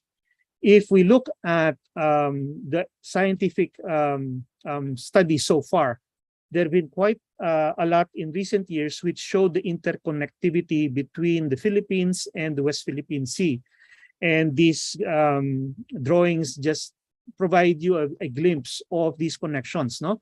On the left, you see the interchange between certain species, which was determined by our marine scientists at the UPMSI early on. This was one of the earliest examples. On the middle is the interconnection between coral reef species. So these are fixed, no? Although corals are fixed, no? The reefs themselves are fixed on the seabed, but they do have this interchange because their polyps are carried by the water. And you see the interconnection now, the ecological or the biological interconnection between these various areas. And then on the right side is another from another article on anemone fish, which are another type of marine species. And you can see the interconnection again, very starkly, very strong interconnection between the West Philippine Sea, the South China Sea, as well as Philippine inter-island waters within the archipelago and other waters beyond our own archipelago. And so what does that mean for us? That means that any effort on our part to improve our SDG implementation and any achievements in SDG would inevitably be connected with and contribute to the improvement as well of marine environment and spaces and habitats elsewhere, no, even outside our country. So we can actually link our pursuit of the SDGs with implementation of UNCLOS, no? However, this does require us to take certain steps, and that means at the very first instance to establish baselines for Philippine coastal and marine areas. No, we already have evidence of interconnectivity between waters in Philippine inter-island waters and the WPS, for example, and environmental conditions in the WPS and even the KIG area, the southern portion of that, may also be key indicators of overall health and sustainability of Philippine waters. No, if we see this, these areas are as representative of particular conditions and particular aspects of our marine waters, then these can be very useful to monitor and look at as well. No, they are, after all, the focal point of resources, resource activities, even the illegitimate ones like IUUF, and the undesirable ones like marine pollution. Okay, so looking at these conditions in these areas, meaning in the WPS and especially around the KIG, including and Scarborough, would also help us in establishing the overall marine ecosystem health of Philippine waters. No? I take note that there have been plans, for example, to establish an MPA in the West Philippine Sea. If that plan is actually implemented, that would be an important contribution, not only for improving Philippine management of Philippine waters, but management of global commons, regional waters, and the global commons itself. However, it should not be seen as the only goal. No, again, establishing MPAs is good, but that's not the only indicator that we should be looking at. And so, if I may conclude, the key challenges that we now face, therefore, are identifying the appropriate indicators for the offshore marine environment, particularly in the West Philippine Sea, and identifying this based on their interconnectivity with waters closer to shore. And after we've done so, then how do we extend our monitoring activities to the WPS? No, after all, connections require at least two sides. No, we cannot just do this on paper. We actually have to have monitoring in that area. The third challenge will be how to create a cooperation regime for marine environment in the WPS and the South China Sea. Somehow, we need to be able to disconnect the ecological imperatives from the politics of the dispute, identify and agree on foundational interests common to all, meaning all of the disputing states. No? So, for example, the sustainability of living resources should be something we can agree upon. And then we then probably need to move to the next big challenge, is how to establish transparency of activities and data and exchange of this data on environment and ecology. No? And this means that we need to improve our own maritime domain awareness. And lastly, in order to arrive at some kind of agreement on this, we need to be able to agree on some kind of non-prejudicial clause or non-prejudicial arrangement, no? And stewardship activities that everyone should agree to allow within the South China Sea and West Philippine Sea for the benefit of all in the long run. No? And probably lastly, I would like to point out that we need to do this urgently, and we need to start extracting real value from the political theater that has actually been going on. So this is my own pet peeve, I guess, personal view. We have, for example, had since 2017, the ASEAN-China Declaration of the Decade for the Protection of Coastal and Marine Environment in the South China Sea. Very long titled document that should have been very important, but it's for a decade. It's already half a decade gone, and nothing has been done, as far as I can tell, to actually implement this declaration. Okay, so is that all that it is, just a declaration, or will something be done to actually make that declaration real and substantial? That is probably the challenge that we have, no? Not just for the Philippines, but for the rest of the region as well. So thank you very much. I'll end there. Thank you very much. Thank you very much, Sir Jay, for giving us an overview on the challenges in on the part of the Philippines in assessing how we progress in achieving these SDGs, and also for providing some very, very practical suggestions on how we can actually more effectively monitor our compliance with the SDGs. For example, in the marine pollution, the connectivity, the MPAs, and also for emphasizing the role and importance of science in crafting policies and interventions to achieve the sustainable development goals. And also, how are we going to link the SDGs with the UNCLOS and our advocacy in the West Philippine Sea? Very, very informative. Thank you for that. So our last speaker for this session is a new member-elect of the Commission on the Limits of the Continental Shelf for the term and will serve from 2023 to 2028. He is also the current Deputy Administrator of the MRIA, supervising its flagship branches, the Mapping and Geodesy branch and the Hydrography branch, which are in charge of surveying and charting the Philippine terrestrial and maritime domains, respectively. Ladies and gentlemen, please all welcome Honorable Efren Carandang, who will share his thoughts on the international law-based regime in maritime governance, key to lasting peace and prosperity in our seas. Sir, the floor is yours. Thank you, Dr. Deo. Good afternoon, Mr. Gonzalez, Dr. Edna Co, and all our participants here in the Philippines and overseas. And I would like also to greet the distinguished panelists who I've known and worked with in so many undertakings, both past and present. And to the organizers, UPCFAL, UPIMLOS, and UPMSI, our media partners, thank you for this great opportunity to talk about maritime and ocean governance in one of the largest archipelagic states of the world. The Philippines is committed to securing the global order through the rule of law. It was one of the original signatories of the UN Charter in 1945, and several decades later, it hosted the Special Committee on the Charter of the UN on the strengthening of the role of the organization, which led to the Manila Declaration on the peaceful settlement of international disputes. This declaration was adopted by the UN General Assembly by consensus in 1982. The Philippines is also one of the framers and original signatories of UNCLOS. Since it ratified the convention in 1984, it has consistently demonstrated its commitment to an international law-based regime in maritime governance through the manner by which it conducts its maritime and ocean affairs.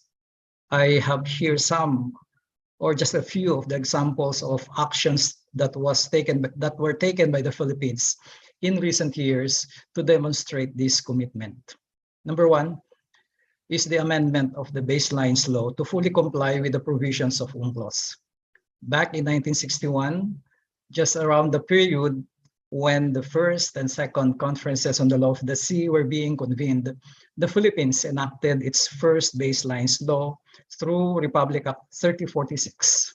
In 1978, this was amended by RA 5446 to correct some typographical errors. And in 2009, through the persistence of the executive branch, Congress enacted a new baselines law to fully comply with the provisions of UNCLOS, such as in the requisite length of baselines, the proper location of the low water line, and establishment of an optimal baseline solution for the Philippines.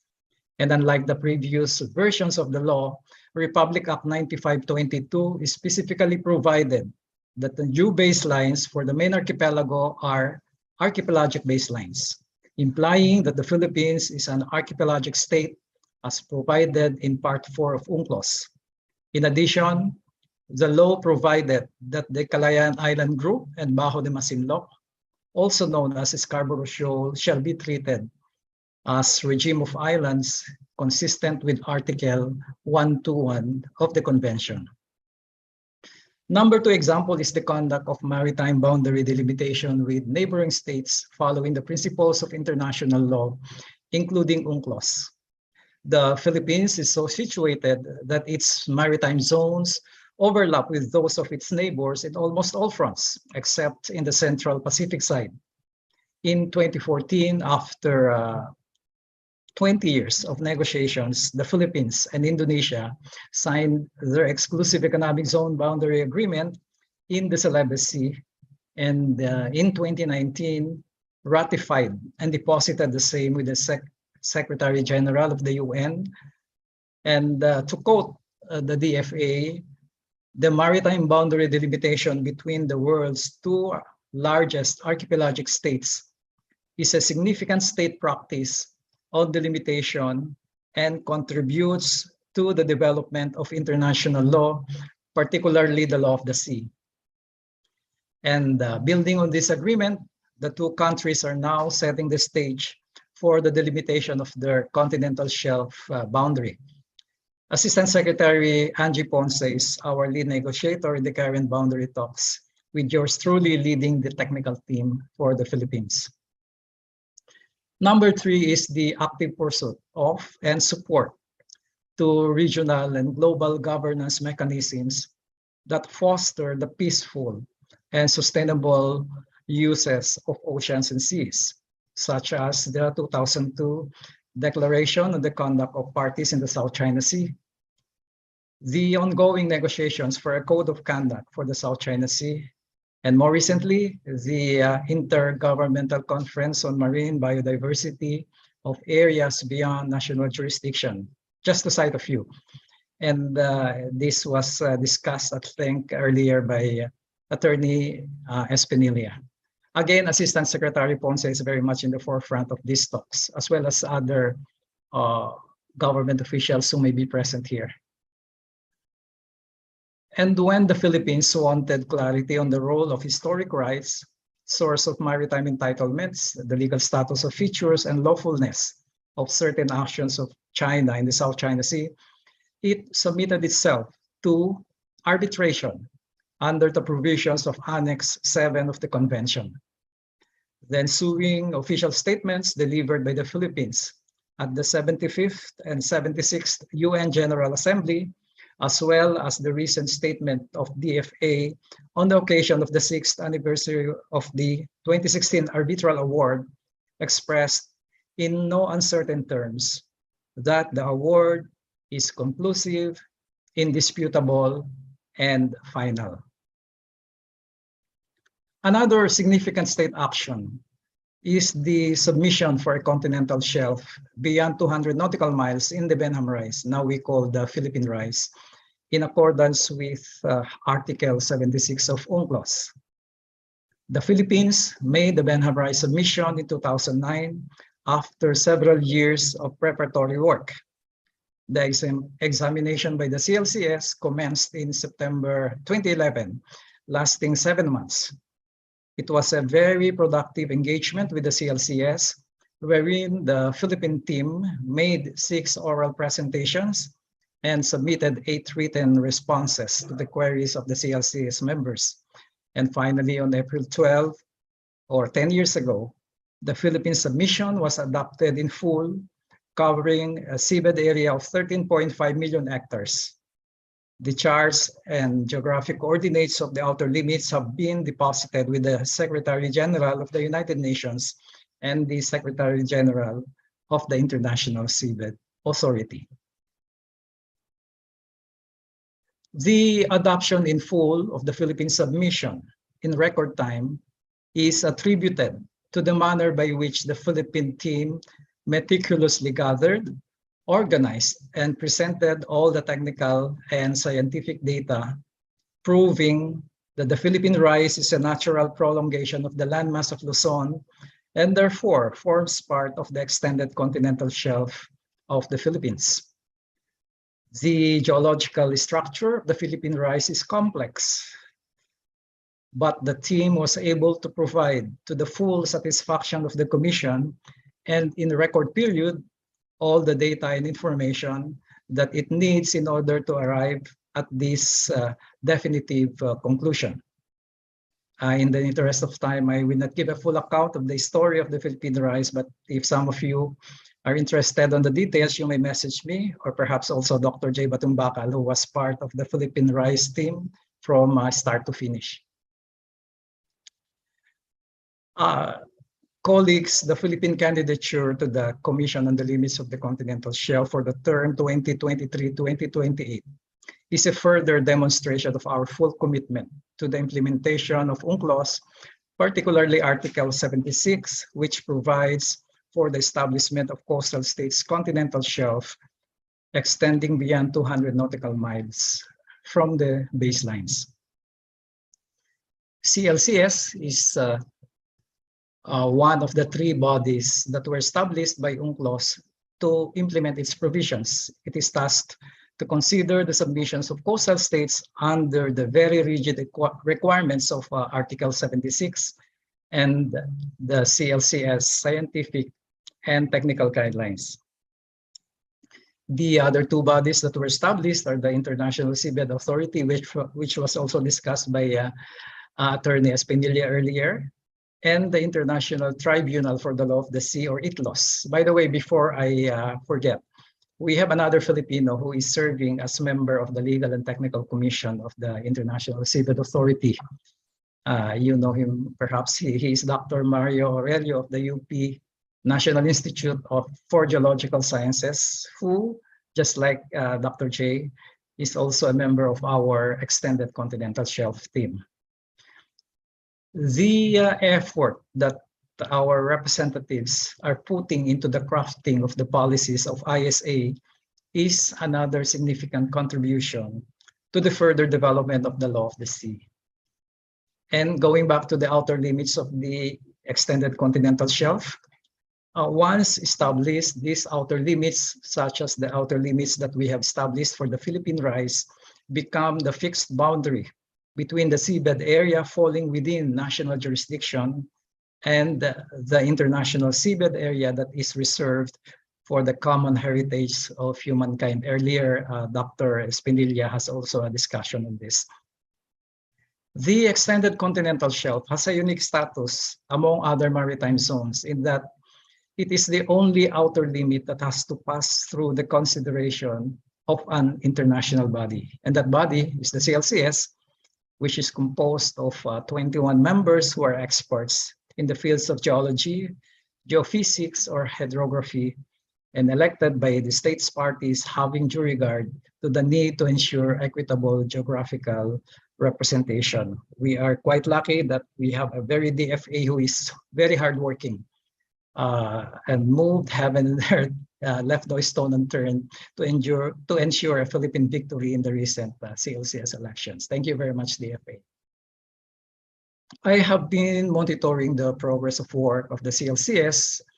Back in 1978, when UNCLOS was still being drafted, it was estimated that there will only be about 30 to 35 submissions, and the job of examining them will take only about 10 years. But as we speak, there's now a total of 92 submissions and 9 revised submissions. The significant increase in the number of submissions is attributed to the development of modern seabed mapping technology that paved the way for the discovery of more extended continental shelf areas. Modern technology also resulted in larger volumes of data and technical and scientific data being submitted for examination and consequently resulting in additional workload for the Commission. In the 25 years of its existence, the Commission has resolved 35 of these submissions.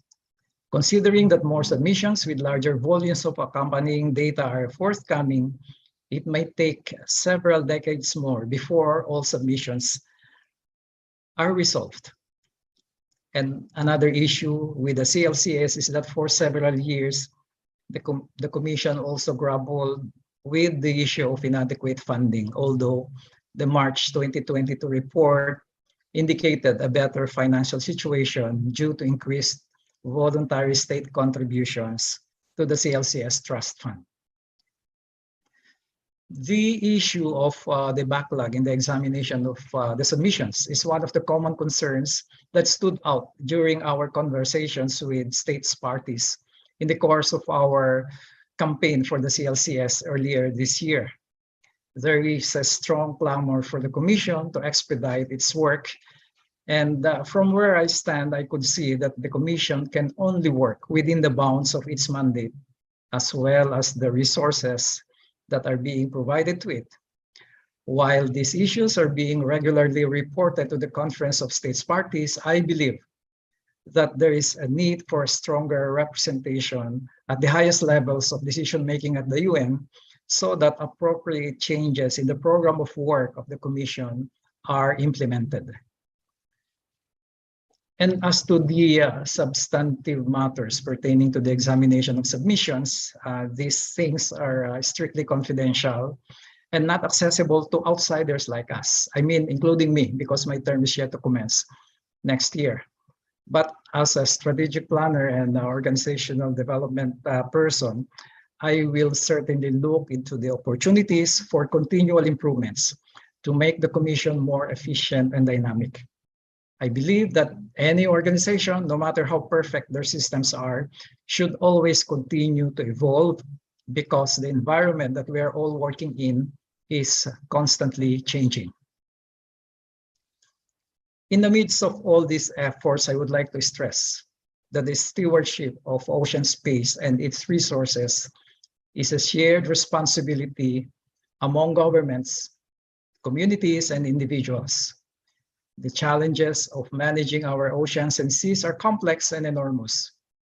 Apart from the competing maritime claims that threaten the peace and free flow of goods that in turn may affect the world's supply chain, we are bearing the brunt of climate change, marine pollution, all forms of pollution, plastics, agricultural runoff, etc. Declining fish catch and altered marine ecosystems. These are the very same threats that are being addressed under Sustainable Development Goal number 14. This is where international law and UNCLOS come in to put order into the allocation of ocean space and provide mechanisms for its peaceful and sustainable uses. The Philippines has gone a long way in making its advocacies along this line felt in local, regional, and global maritime affairs, and will continue to do so to contribute to the further development of international law and influence the evolving international oceans governance agenda.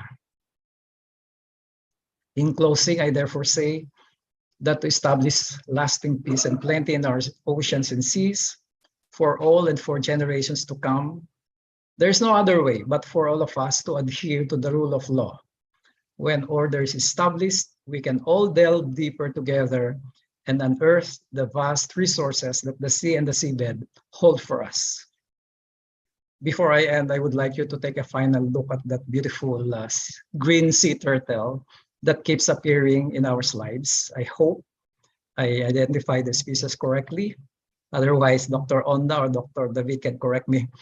That gentle creature peacefully swimming over the corals may very well symbolize the peace and prosperity in our seas that we all aspire for. Thank you for your kind attention and have a pleasant afternoon. Thank you, Sir Efren. That was the turtle was it was a very good reminder of our responsibility, not only to the oceans, I think, but also to each other. And thank you for discussing the actions taken by the state to secure and strengthen the claims and rights of the country over its boundaries. Also, again, we congratulate you, Sir Efren, for the new position, and also for giving us an overview of our priority actions and plans as we assume the country's seat in the CLS in the coming years. So thank you very much for that. So to all of our audience, I think we've now arrived at the more exciting part, which is actually to ask questions, and have a very fruitful and productive discussions on the issues surrounding the maritime regions and resources of the country. We've already got a couple of questions in the Q&A chat room, and some of them have already been answered. But let me pull out a few questions which I think are of interest to many of us. So there was a question by Ms. Ilya Manaligod. I think this question is directed to Attorney Jackie, or I think from Tumuao to Asik Ponce. If the Philippines ratifies the BBNJ agreement, will it actually have any effect on the Philippines' enforcement of the 2016 arbitral ruling? To Sir Jay, or I think all of you are on the position to answer this question.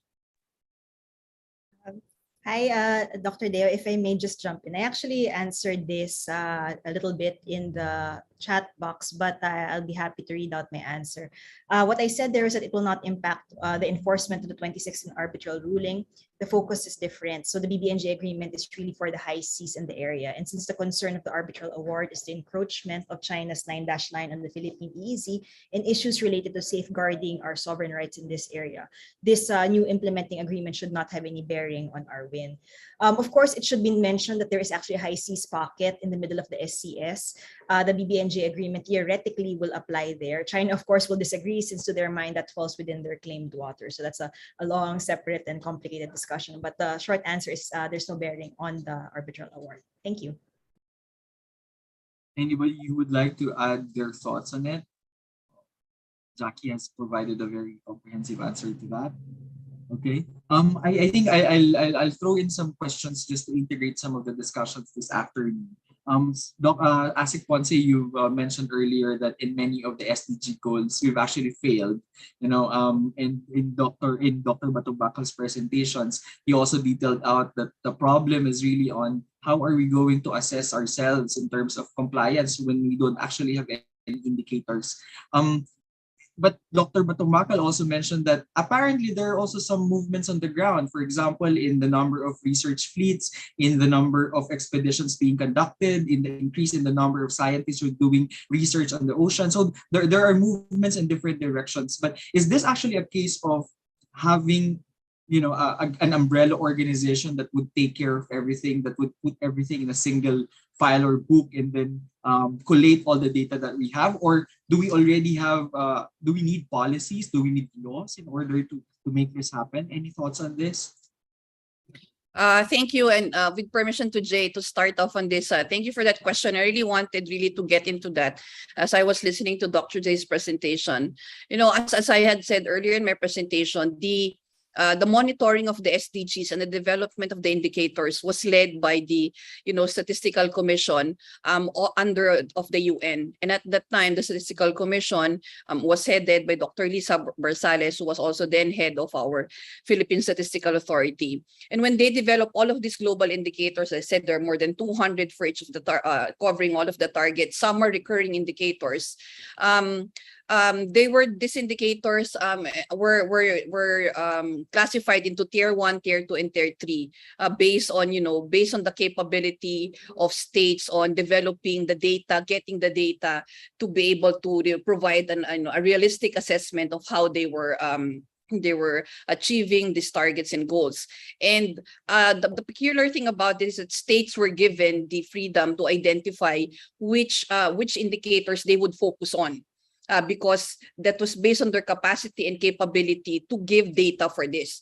When you talk about an agency really in charge of the monitoring of our implementation of the SDGs, that is the NEDA with the PSA.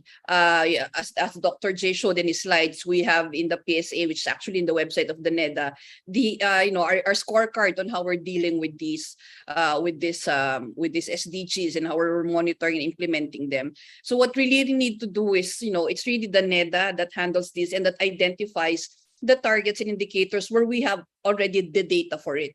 But I do very much agree with Dr. J that, as far as SDG 14 goes, we do have to focus on all of the other indicators already, because focusing was on one indicator only really does not, bring us the entire picture. And also because there's only one indicator that we're focusing on, and we're not putting in resources to see the needed resources to see on how we are able to, achieve the goals that we have, the targets that we have under SDG 14. So I think agree very much. I was actually saying also here to my team, it's about time that we focus on all of the 7, targets and all of the indicators on it, so that we can, make the appropriate policy interventions and put in the needed resources to achieve this SDG 14 and its targets.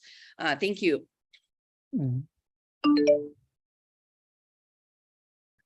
Sir J. Yes. Yeah, and if I may add, I was just, as I was looking through the documentation, I was actually surprised by that. It's only one indicator, and it's the simplest one. Yes. Because just measure the areas. You just check how many new proclamations for NIPA sites were made during that time. But there are others na doable naman. So, for example, sa pollution, I was wondering, Deo, you had data on plastics in the main river systems there. If we had that, then it should be easy to at least identify the principal river systems across the country, and we'd immediately have an indicator for that. And water quality, there are several major bay areas for various purposes, not just fishing, but also for economics. So if we have water quality monitoring stations there, then again, we will be able to strengthen our database on SDG implementation. So we don't need to be able to do all of it at once, but I can see that there are clearly some indicators that we already have, possibly data on hand or within reach. And just adding that will already improve our performance score in a way, So we really should do it and then start off for the baselines on everything else. Thank you. Thank you for your thoughts on that. I think the next question is directed to Sir Efren and to Jackie. Jackie, in your presentation, you mentioned the importance of actually knowing where the limits of our, what's there, where it is, the resources that are found in the deep sea, and also the biodiversity beyond the national jurisdiction. And I think this is where, for example, marine scientific research actually comes in, because it allows us to know what resources there are and where they can actually be found. And in the presentation of Sir Efren, he also mentioned that there is an acknowledged limitation, for example, in the technologies as well as the approaches or the methods that we use in order to know what's down there. For example, in mapping the seabed floor, I myself know about this. That the technologies to go to the deepest parts of the world is actually, it's very limited. So in this context, Sir Efren, how does our agencies actually cope up in terms of limitations of resources? And in the political or law side, how are the science generation in the Philippines can actually further help us strengthen our claims in the biodiversity or the resources that we have? Thank you, Dr. Endo. I hope I'm not preempting an announcement from our DFA, but I think we are very soon convening an interagency meeting to discuss about the resource assessment of the seabed in general. So yes, we are calling on the Department of Energy, the UP, NICS, the DENR, MGB and of course NAMRIA and other concerned agencies for a concerted effort on the assessment of our seabed resources.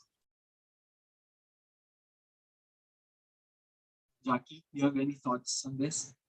Yeah, just a very quick thought. So certainly it's important to know what we have, what we own, what is our entitlement, in other words, because with knowing comes potential engagement with these resources via exploration and then potential exploitation. These are assertions of control and jurisdiction over that. And as you know, sometimes when we are not actually active in a particular area, that gives or creates space sometimes for encroachment from outside. And that's a sad fact that other countries in our neighborhood actually have more capacity, which sort of gives them a little bit of an edge, especially when you have this sort of aggressive desire to sort of spread their own jurisdiction and influence in the area. So it's that ability to sort of continuously manifest some sort of interaction with our own resources that helps solidify as well our presence and our claim. That's really just it for me. Thank you. Thank you for those thoughts. Let me now go to some of the questions that were sent in through the Q&A or the chat box. So this one was sent by an anonymous viewer. He said that, or she said that SDG 14 is touched on by many action points in the strategic framework presented in the most recent Philippine Development Plan. Evaluating these action points requires baseline and monitoring data. How does the Philippines intend to facilitate the implementation of an ocean observing and monitoring system? Any of you can actually answer this. Anybody who wants to I think that's addressed to you, Deo. yeah, actually that's addressed to us. Should I answer this? But yeah, but to share probably a bit on the marine science side, there are national projects funded by the national government that actually tries to details out on how we can come up with predictive and ocean monitoring systems. We've already had the funding included in the GAA of 2022, and hopefully with the help of our procurement system, the technology needed in order to establish these monitoring stations can actually be acquired sooner. It is also part of a national long-term agenda to actually upgrade the capacity of the infrastructure, the assets, and the facilities for ocean and marine scientific research in the Philippines. So that's just an overview. I am a moderator here, but I'm just pitching on some thoughts, and thank you for segueing that to me. Another question is that I wonder, from RV Santos, I wonder how our DFA shall frame the propriety of filing a resolution before the UNGA and other international bodies to call for compliance with the award. Award, I think the RV was pertaining to the arbitral ruling.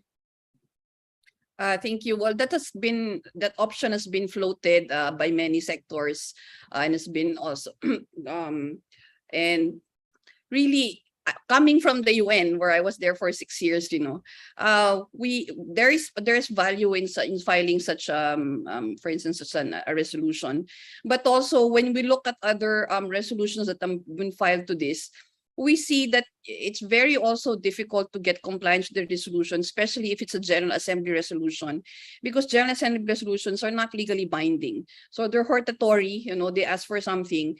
We have to really see if we do go that way, the effectivity of such an action and whether it really does get compliance. If we want a binding resolution comes from the Security Council, and of course, who are the permanent members of the Security Council. With one party being part of the P5, that resolution is really never going to happen. So there are other fronts in the diplomacy, both bilateral, multilateral, and regional, that we can work on to have this, and that's something that's always there on the table. And then when we do think that it's the action that we need, then we will go that way. Thank you. Anybody would like to add on that? Yeah, probably if I may add, no, we also need to consider, no, that a resolution before the UNGA is only one option, and when you do that as well, there are specific, parang limited objectives then, given the nature of the GA. So you better be sure of why you're filing a resolution and what you intend to achieve by the filing of a resolution. People seem to think that by filing a resolution, it will result in automatic compliance or enforcement. Well, that's not how it goes, no? Especially in the United Nations. A resolution is basically in the General Assembly is basically a statement, and in a way, it's a way to gauge the state of opinion, shall we say, in the international community. So if that's what you're trying to get from filing a resolution, then by all means, that's what you do. But it's not to force a country to do something that it does not want to do, because that's not what the General Assembly is for. For compliance with the award, there are actually many possible venues and mechanisms and bodies, given how complicated the UN system is, no? And it's really up to the country, no, through the DFA to figure out that particular strategy at the appropriate points in time, when to use it, no? Because this is all about leverage, really, diplomatic and political leverage, and you have to have a strategy of applying that leverage in order to get what you would probably call compliance, or at least movement towards compliance. Okay. Thank you for that, Asik Ponce and Sir Jay. So another question here is that I think that we're going a bit more personal in the questions. In the overview slide of the dangers for our seas, 5 points are highlighted in all of the speakers: overfishing, pollution, warming, eutrophication, acidification. So the Nick, who's asking the question, would like to know. Probably I'll tweak the question a bit. If you would actually to adopt 2 of them as your personal advocacy, or you think are priorities, which 2 of these issues would you choose for you to personally fight them or fight for them? Anyone wants to start? Maybe I'll start. So it's the easiest if you start.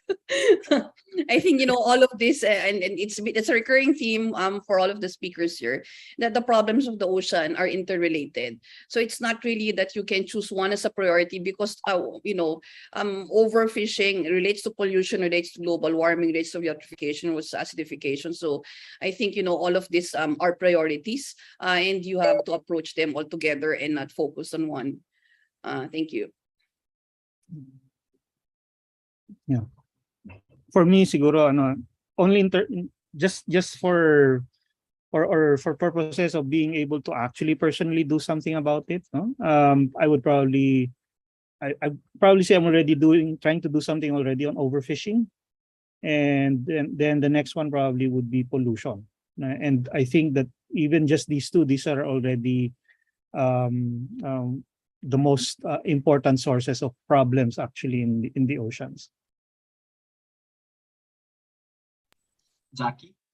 Just, I, quick lang din. I absolutely agree. They're all really important and all related in some manner. So, sorry to echo, but also I agree with Doc J that for personal causes would probably be overfishing and pollution. Overfishing, I think, is actually a priority of every single Filipino, because it's extremely tied to food security as well, and it's an issue that's very close to home. A lot of the problem, I think, for Filipinos to really feel engaged about ocean issues, kasi parang ang layo.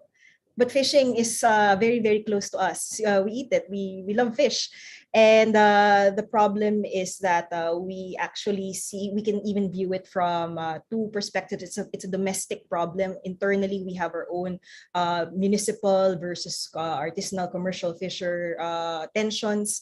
And that's, there's a lot of issues to unpack there, but also we also have encroachment from outsiders also in our own EEZ. So there are so many dimensions to this issue of overfishing that we can certainly get behind, because because again, it strikes at the very heart of us as Filipinos. If nothing else, if you cannot visualize any other resource of the sea, fishes, yeah, are something that you will definitely appreciate. Pollution, I will also add, is very important. Notorious kasi tayo dyan eh. Dr. Day, of course, you know this very well. The Philippines and other countries in the Southeast Asia are being accused of being among the top contributors of marine plastics in the world. So if for nothing else, it should be a personal priority because it seems to be a demand on us to do something about it as well. So considering that there are ongoing conversations about this at ASEAN level, and also internally there are a number of pending bills about addressing plastic pollution, there are many very important steps we can do in the here and the now. Thank you.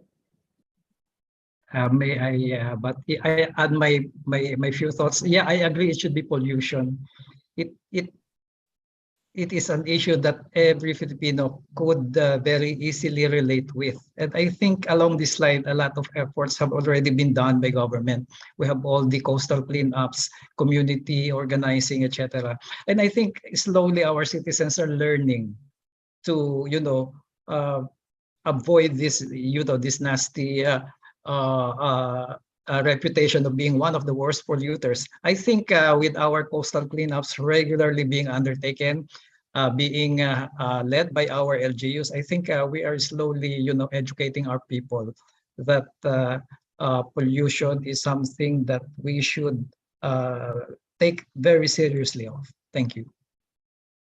Thank you for all of those thoughts. I think at the end of the day, lahat tayo are all concerned about the marine environment. And I think most of these discussions just point to that direction, that all of us need also to contribute, no? Aside from knowing, I think, yung issues, yung participation din natin in our own personal capacities and our affiliations will really help a lot. And I think each one of us will be able to contribute something. It has been a very productive discussions this afternoon. We've learned a lot, from the national framework and national perspective of the issues in the marine environment, to the biodiversity in the beyond the national jurisdiction, to how are we going to monitor our progress in terms of complying with SDGs, as well as, of course, understanding the limits of our territories in our oceans.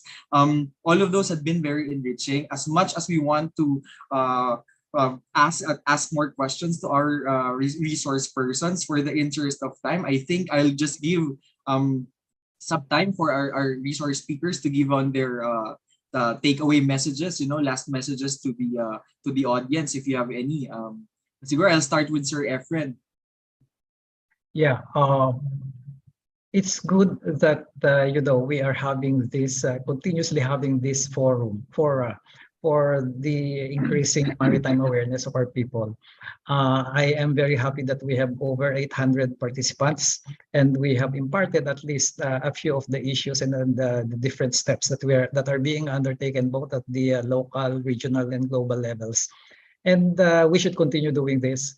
A lot of things have to be learned by our people. A lot of knowledge has to be transferred by our scientists like you, and a lot of inputs have to be taken from them in order for the government to be able to craft our maritime policies. I was earlier suggesting to the DFA for the revisit and revision of our national marine policy, and also the other pending legislations on the maritime sphere, like the Maritime Zones Bill, the Archipelagic Sea Lanes Bill, and all other efforts of the government along the lines of promoting, enhancing, developing our maritime resources.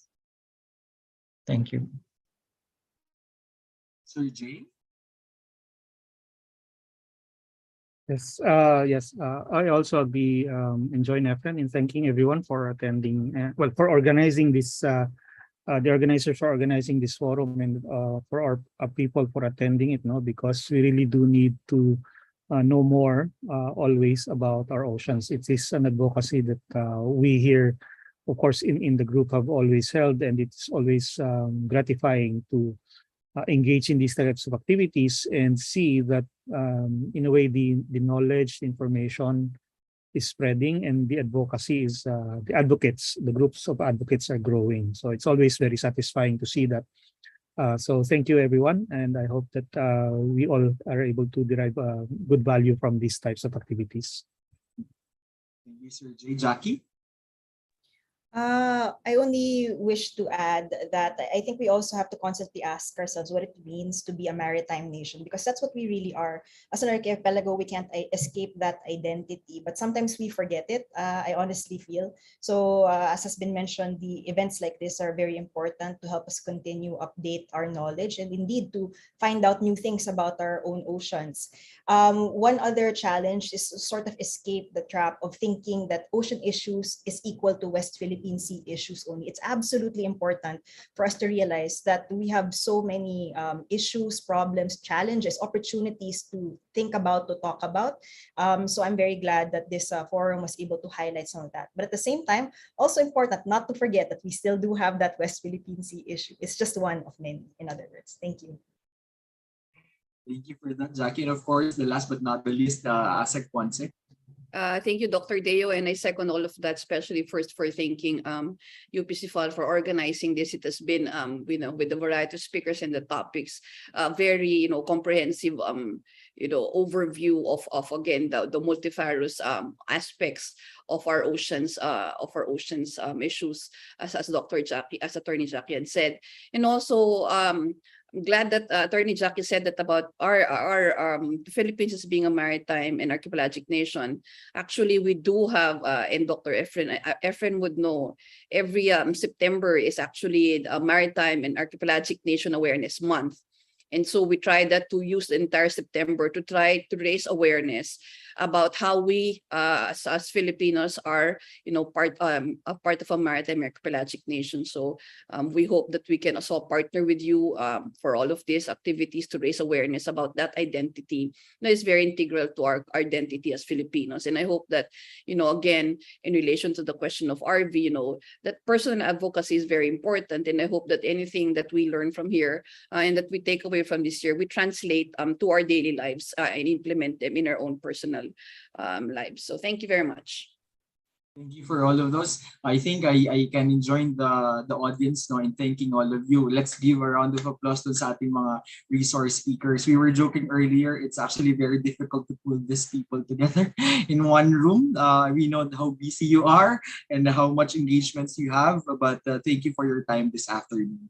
But just to help us summarize and provide also her reactions on the key points discussed this afternoon and how they align with the country's objective of achieving the Sustainable Development Goals, may we call on Dr. Laura T. David, a professor of oceanography at the UP Marine Science Institute and until recently serving as its director. Dr. Laura. Hello, Deo. Hello, everyone. Might I be allowed to share my screen, please? Thank you. Magandang hapon po sa lahat. Sorry for this. I can't see too. There.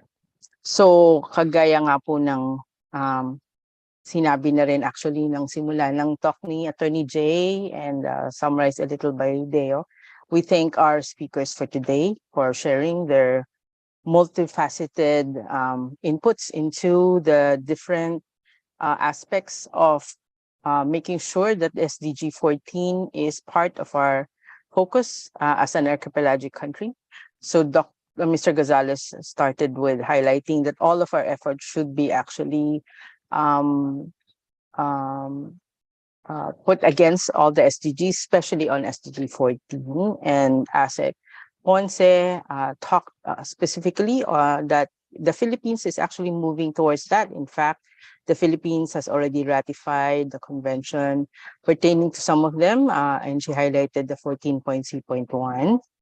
But I really liked what she talked about in terms of maritime safety and security, because before, when we talk about maritime safety, as she had said before, it's usually about the boundaries, about illegal fishing, about possible infringement to our territory. But now, the conversation has shifted to security in terms of energy, food, environment, and the economy. And that is good because then that really ties up our personal lives, no, and the Philippines development into maritime safety and security. And then she made this an example, the West Philippine Sea, and all the issues related to that with respect to SDG 14. So SDG 14.1, 0.2, 0.4, 0.7, and 14.b, specifically looking at fishing moratorium, reclamation and harvesting, dangerous vessel operation, harassment of Filipino fishermen. And kailangan tututukan, no? And we do have on our part, no, as a government, we are doing things to make sure that these are all addressed.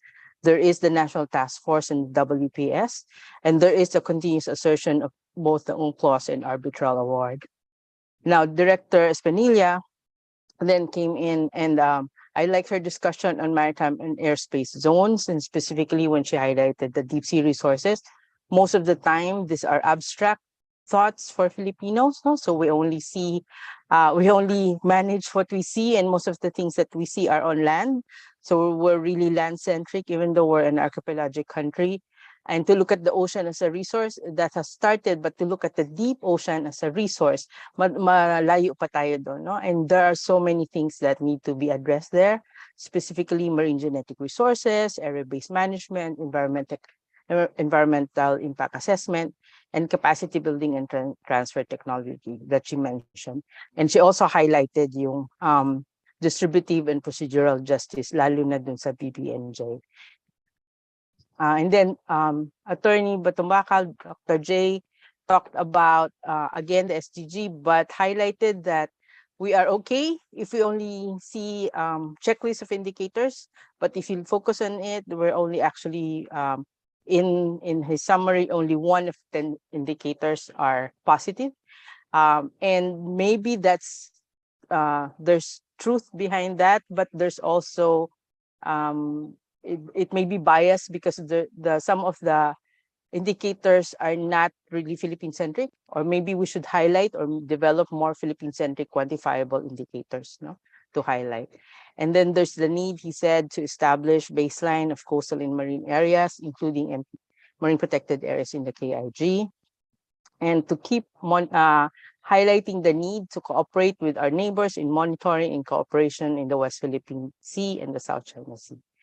And finally, to implement that there is a declaration, a ASEAN-China declaration in 2017 of the cooperation in management of this resource, but the implementation is not there. And then Honorable Karandang, our Philippine representative to the CLCS, summarized that the Philippines has in fact been doing a lot of things. The state has been doing a lot of things in order to push for better management of our resource, especially on the resource that are contentious. No, so there is already an amendment of the state boundaries. There is a maritime boundary delineation cooperation between different countries, for example, Indonesia and us. We continue to push for and cooperate with regional and global alliance for sustainable use of our resources. We continue to honor the UNCLOS arbitration. And he cited the very successful submission of our continental shelf beyond 200 nautical miles in the Philippine Rise. No? It is an honor for us to have 2 Filipinos in the Commission on Limits of Continental Shelf, Honorable Karandang and Dr. Mario from NIGS. And he pushed towards common stewardship of ocean space and sustainable use. Now, let me just take this opportunity to also remind our audience why in the talks of the SDG 14 and our maritime resources, all of our speakers highlighted the West Philippine Sea. Kasi ito po ang West Philippine Sea. Very short lang.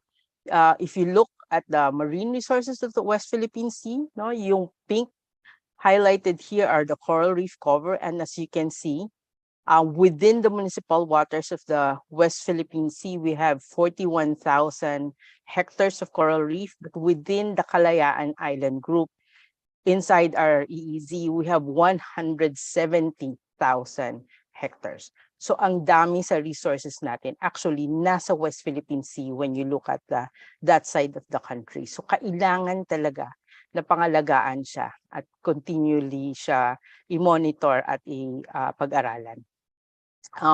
Hindi lang po sa coral reef, pag tinignan din natin ng fisheries, no?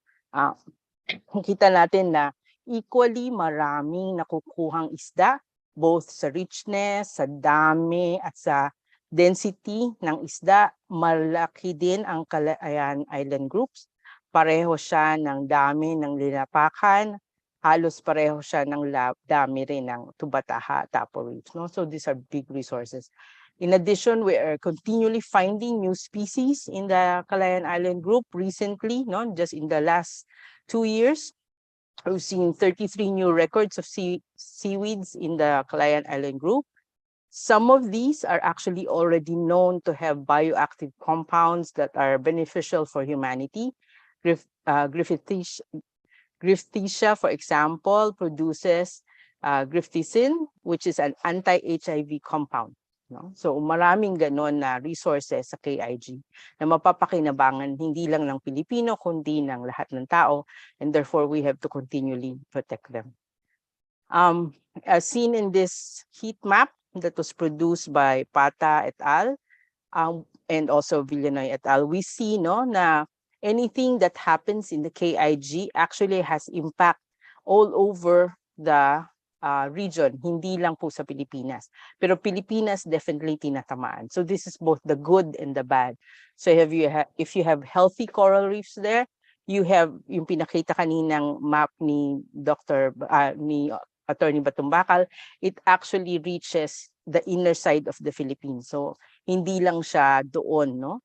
So malaki ang impact ng health ng KIG sa the rest of the Philippines and also the rest of the region. So we're not only protecting it for us, we are also protecting it for the other countries around the region. So we need intercollaborative efforts to do this. But like I said, it's not just the good, it's also the bad.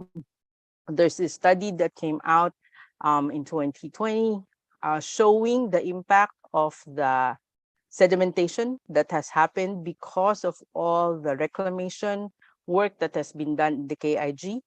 So as you can see, progressively, sediment has gone from just the locality of the KIG to already be impacting other sites around the KIG. So there's a plume that comes out from the KIG that affects all the other sites around it. So the reefs that do not have reclamation yet are already degrading because they now receive less recruits of coral and fish larvae because of this sedimentation. So hindi siya isolated problem. Finally, trabaho ni Dr. Deo, makikita rin natin the pollution that is being actually sourced galing dun sa mga established na lugar na meron ng reclamation at meron ng mga establishment, nagko-create din sila ng pollution. So there's now pollution, plastic pollution all over the KIG, whereas a few years ago, if you had been there 10, 20 years ago, hindi naman siya ganito, hindi mo makikita yung ganito. And a lot of this, ang source niya ay yung mga, we know because the labels are mostly non-English. So we know that the source is most likely the features that have been established in the area. So maraming kailangang pag-aaralan natin yung i-monitor. So yun lang po, gusto ko lang pakita sa inyo na marami tayong kailangang alagaan sa KIG and tama po yun na patuloy dapat multidisciplinary ang pag-aalaga at pagmamonitor nito. Salamat po. Thank you, Lao, and thank you for summarizing all the discussion points this afternoon and for reminding us why the West Philippines is actually very, very important. Kaya patuloy natin pangalagaan yung paglaban nito. Now, to close this afternoon session, I would like to call on the Director of UP-CIFAL Philippines, Dr. Edna Estefania Eco. Ma'am? Thank you very much, Deo, Dr. Deo. I don't know how to close this. It's so rich, so immense, the discussion. And I think from being a humble, now we certified diver at one point, I could only see the beauty, the peace, and the appreciation down deep there, until if you surface upward, you're so troubled to see the many complexity of how I would capture the essence of this afternoon's discussion. And I'd like to use the term of my own discipline. I think we have been discussing a whole range, a very rich maritime governance. Governance is about what the first speaker, Asek Ponce, said, what government has been doing, what is it trying to put forward to get into an arbitration to protect what is local and national, and therefore governance in that sense is going beyond local, national, it is also global. One has to cross the local and the national to be able to protect the maritime resources, not only for one's country, but also for humanity, no? for stewardship and for humanity.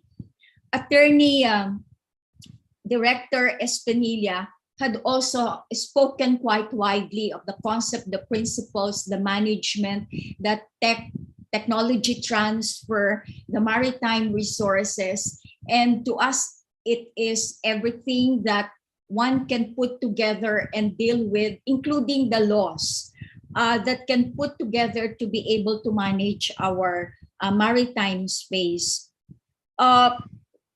Thirdly, this is the first time I've heard Dr. J talk about indicators on the maritime, but I thought it's not really something that is out of the concerns and the expertise of Dr. J. It is very much into the frame of what we call measuring the success, the progress, the performance of our country on sustainable development goals. And the innovative methods which he mentioned are really quite inspiring and provoking to look at. So, and finally, maritime governance, how much are we relating, negotiating, putting forward local and national concerns onto the global table. So I think it has been a very rich it has been a very rich discussion, and the audience will agree with me on this. But my final closing word is that at the center of the university, CIFAL Philippines takes pride in bringing to the center and to the table the goals of 193 countries, which are shared by all of this, and to which Philippines is also a part, of which Philippines is a part. And it shows to us that in our discussion today, peace, people, prosperity, and the planet are a stitched relationship on each other. There is a stitched relationship among all of this, and we can only move forward if we do our bit, pitch our own share, and that's about also partnership for the Sustainable Development Goals. So thank you very much, colleagues, ladies and gentlemen, for making this a very productive, fruitful afternoon that you share with us. Next time, we will pass on the initiative to probably UPMSI or to UP to the in-laws, or to any other organization that would help propagate this conversation further, to deepen our discussion on what Professor Laura had pointed out, why it's important to talk about maritime and maritime governance for a country like the Philippines. Magandang hapon po sa ating lahat, at maraming salamat. Asek Ponce, DFA, is a board member of UPCPAL, so we will always be there behind the advocacy and the negotiation and arbitration of the DFA with regard to the Philippines. So thank you very much, everyone. Dr. Deo, be with us always. Thank you. Thank you, Ma'am. Thank you. I can't help it, but I've noticed the mugs or the cups behind you that actually have the SDGs in them. Very cute. Ginawa ho yan ng students ko, yung mga mugs na yan. So we are SDG witches. Yeah, thank you po. So I think this is just really to reiterate that in the discussions this afternoon, we've learned that the Philippines, with all its effort to halt and reverse the decline in the marine environment, actually needs to focus more on science-based enforcement, management, and policies, creating long-term solutions and allocating resources and enabling mechanisms to strategic components and stakeholders in biodiversity conservation and ecosystem restoration. So I think we've already thanked the speakers. Thank you again to all our audience from the different parts of the Philippines and the different parts of the world. Thank you very much for staying with us until the end. To our partners, thank you very much for all of the support. Again, each of us has a role to play and has something to contribute. In line with the theme of the UN Decade of Ocean Science, let us always work for the ocean we need, for the future we want. Again, on behalf of the organizers, we thank you and thank you for allowing me to be a moderator this afternoon. See you again in the next webinar. Magandang araw po sa lahat. Maraming salamat. Thank you very much.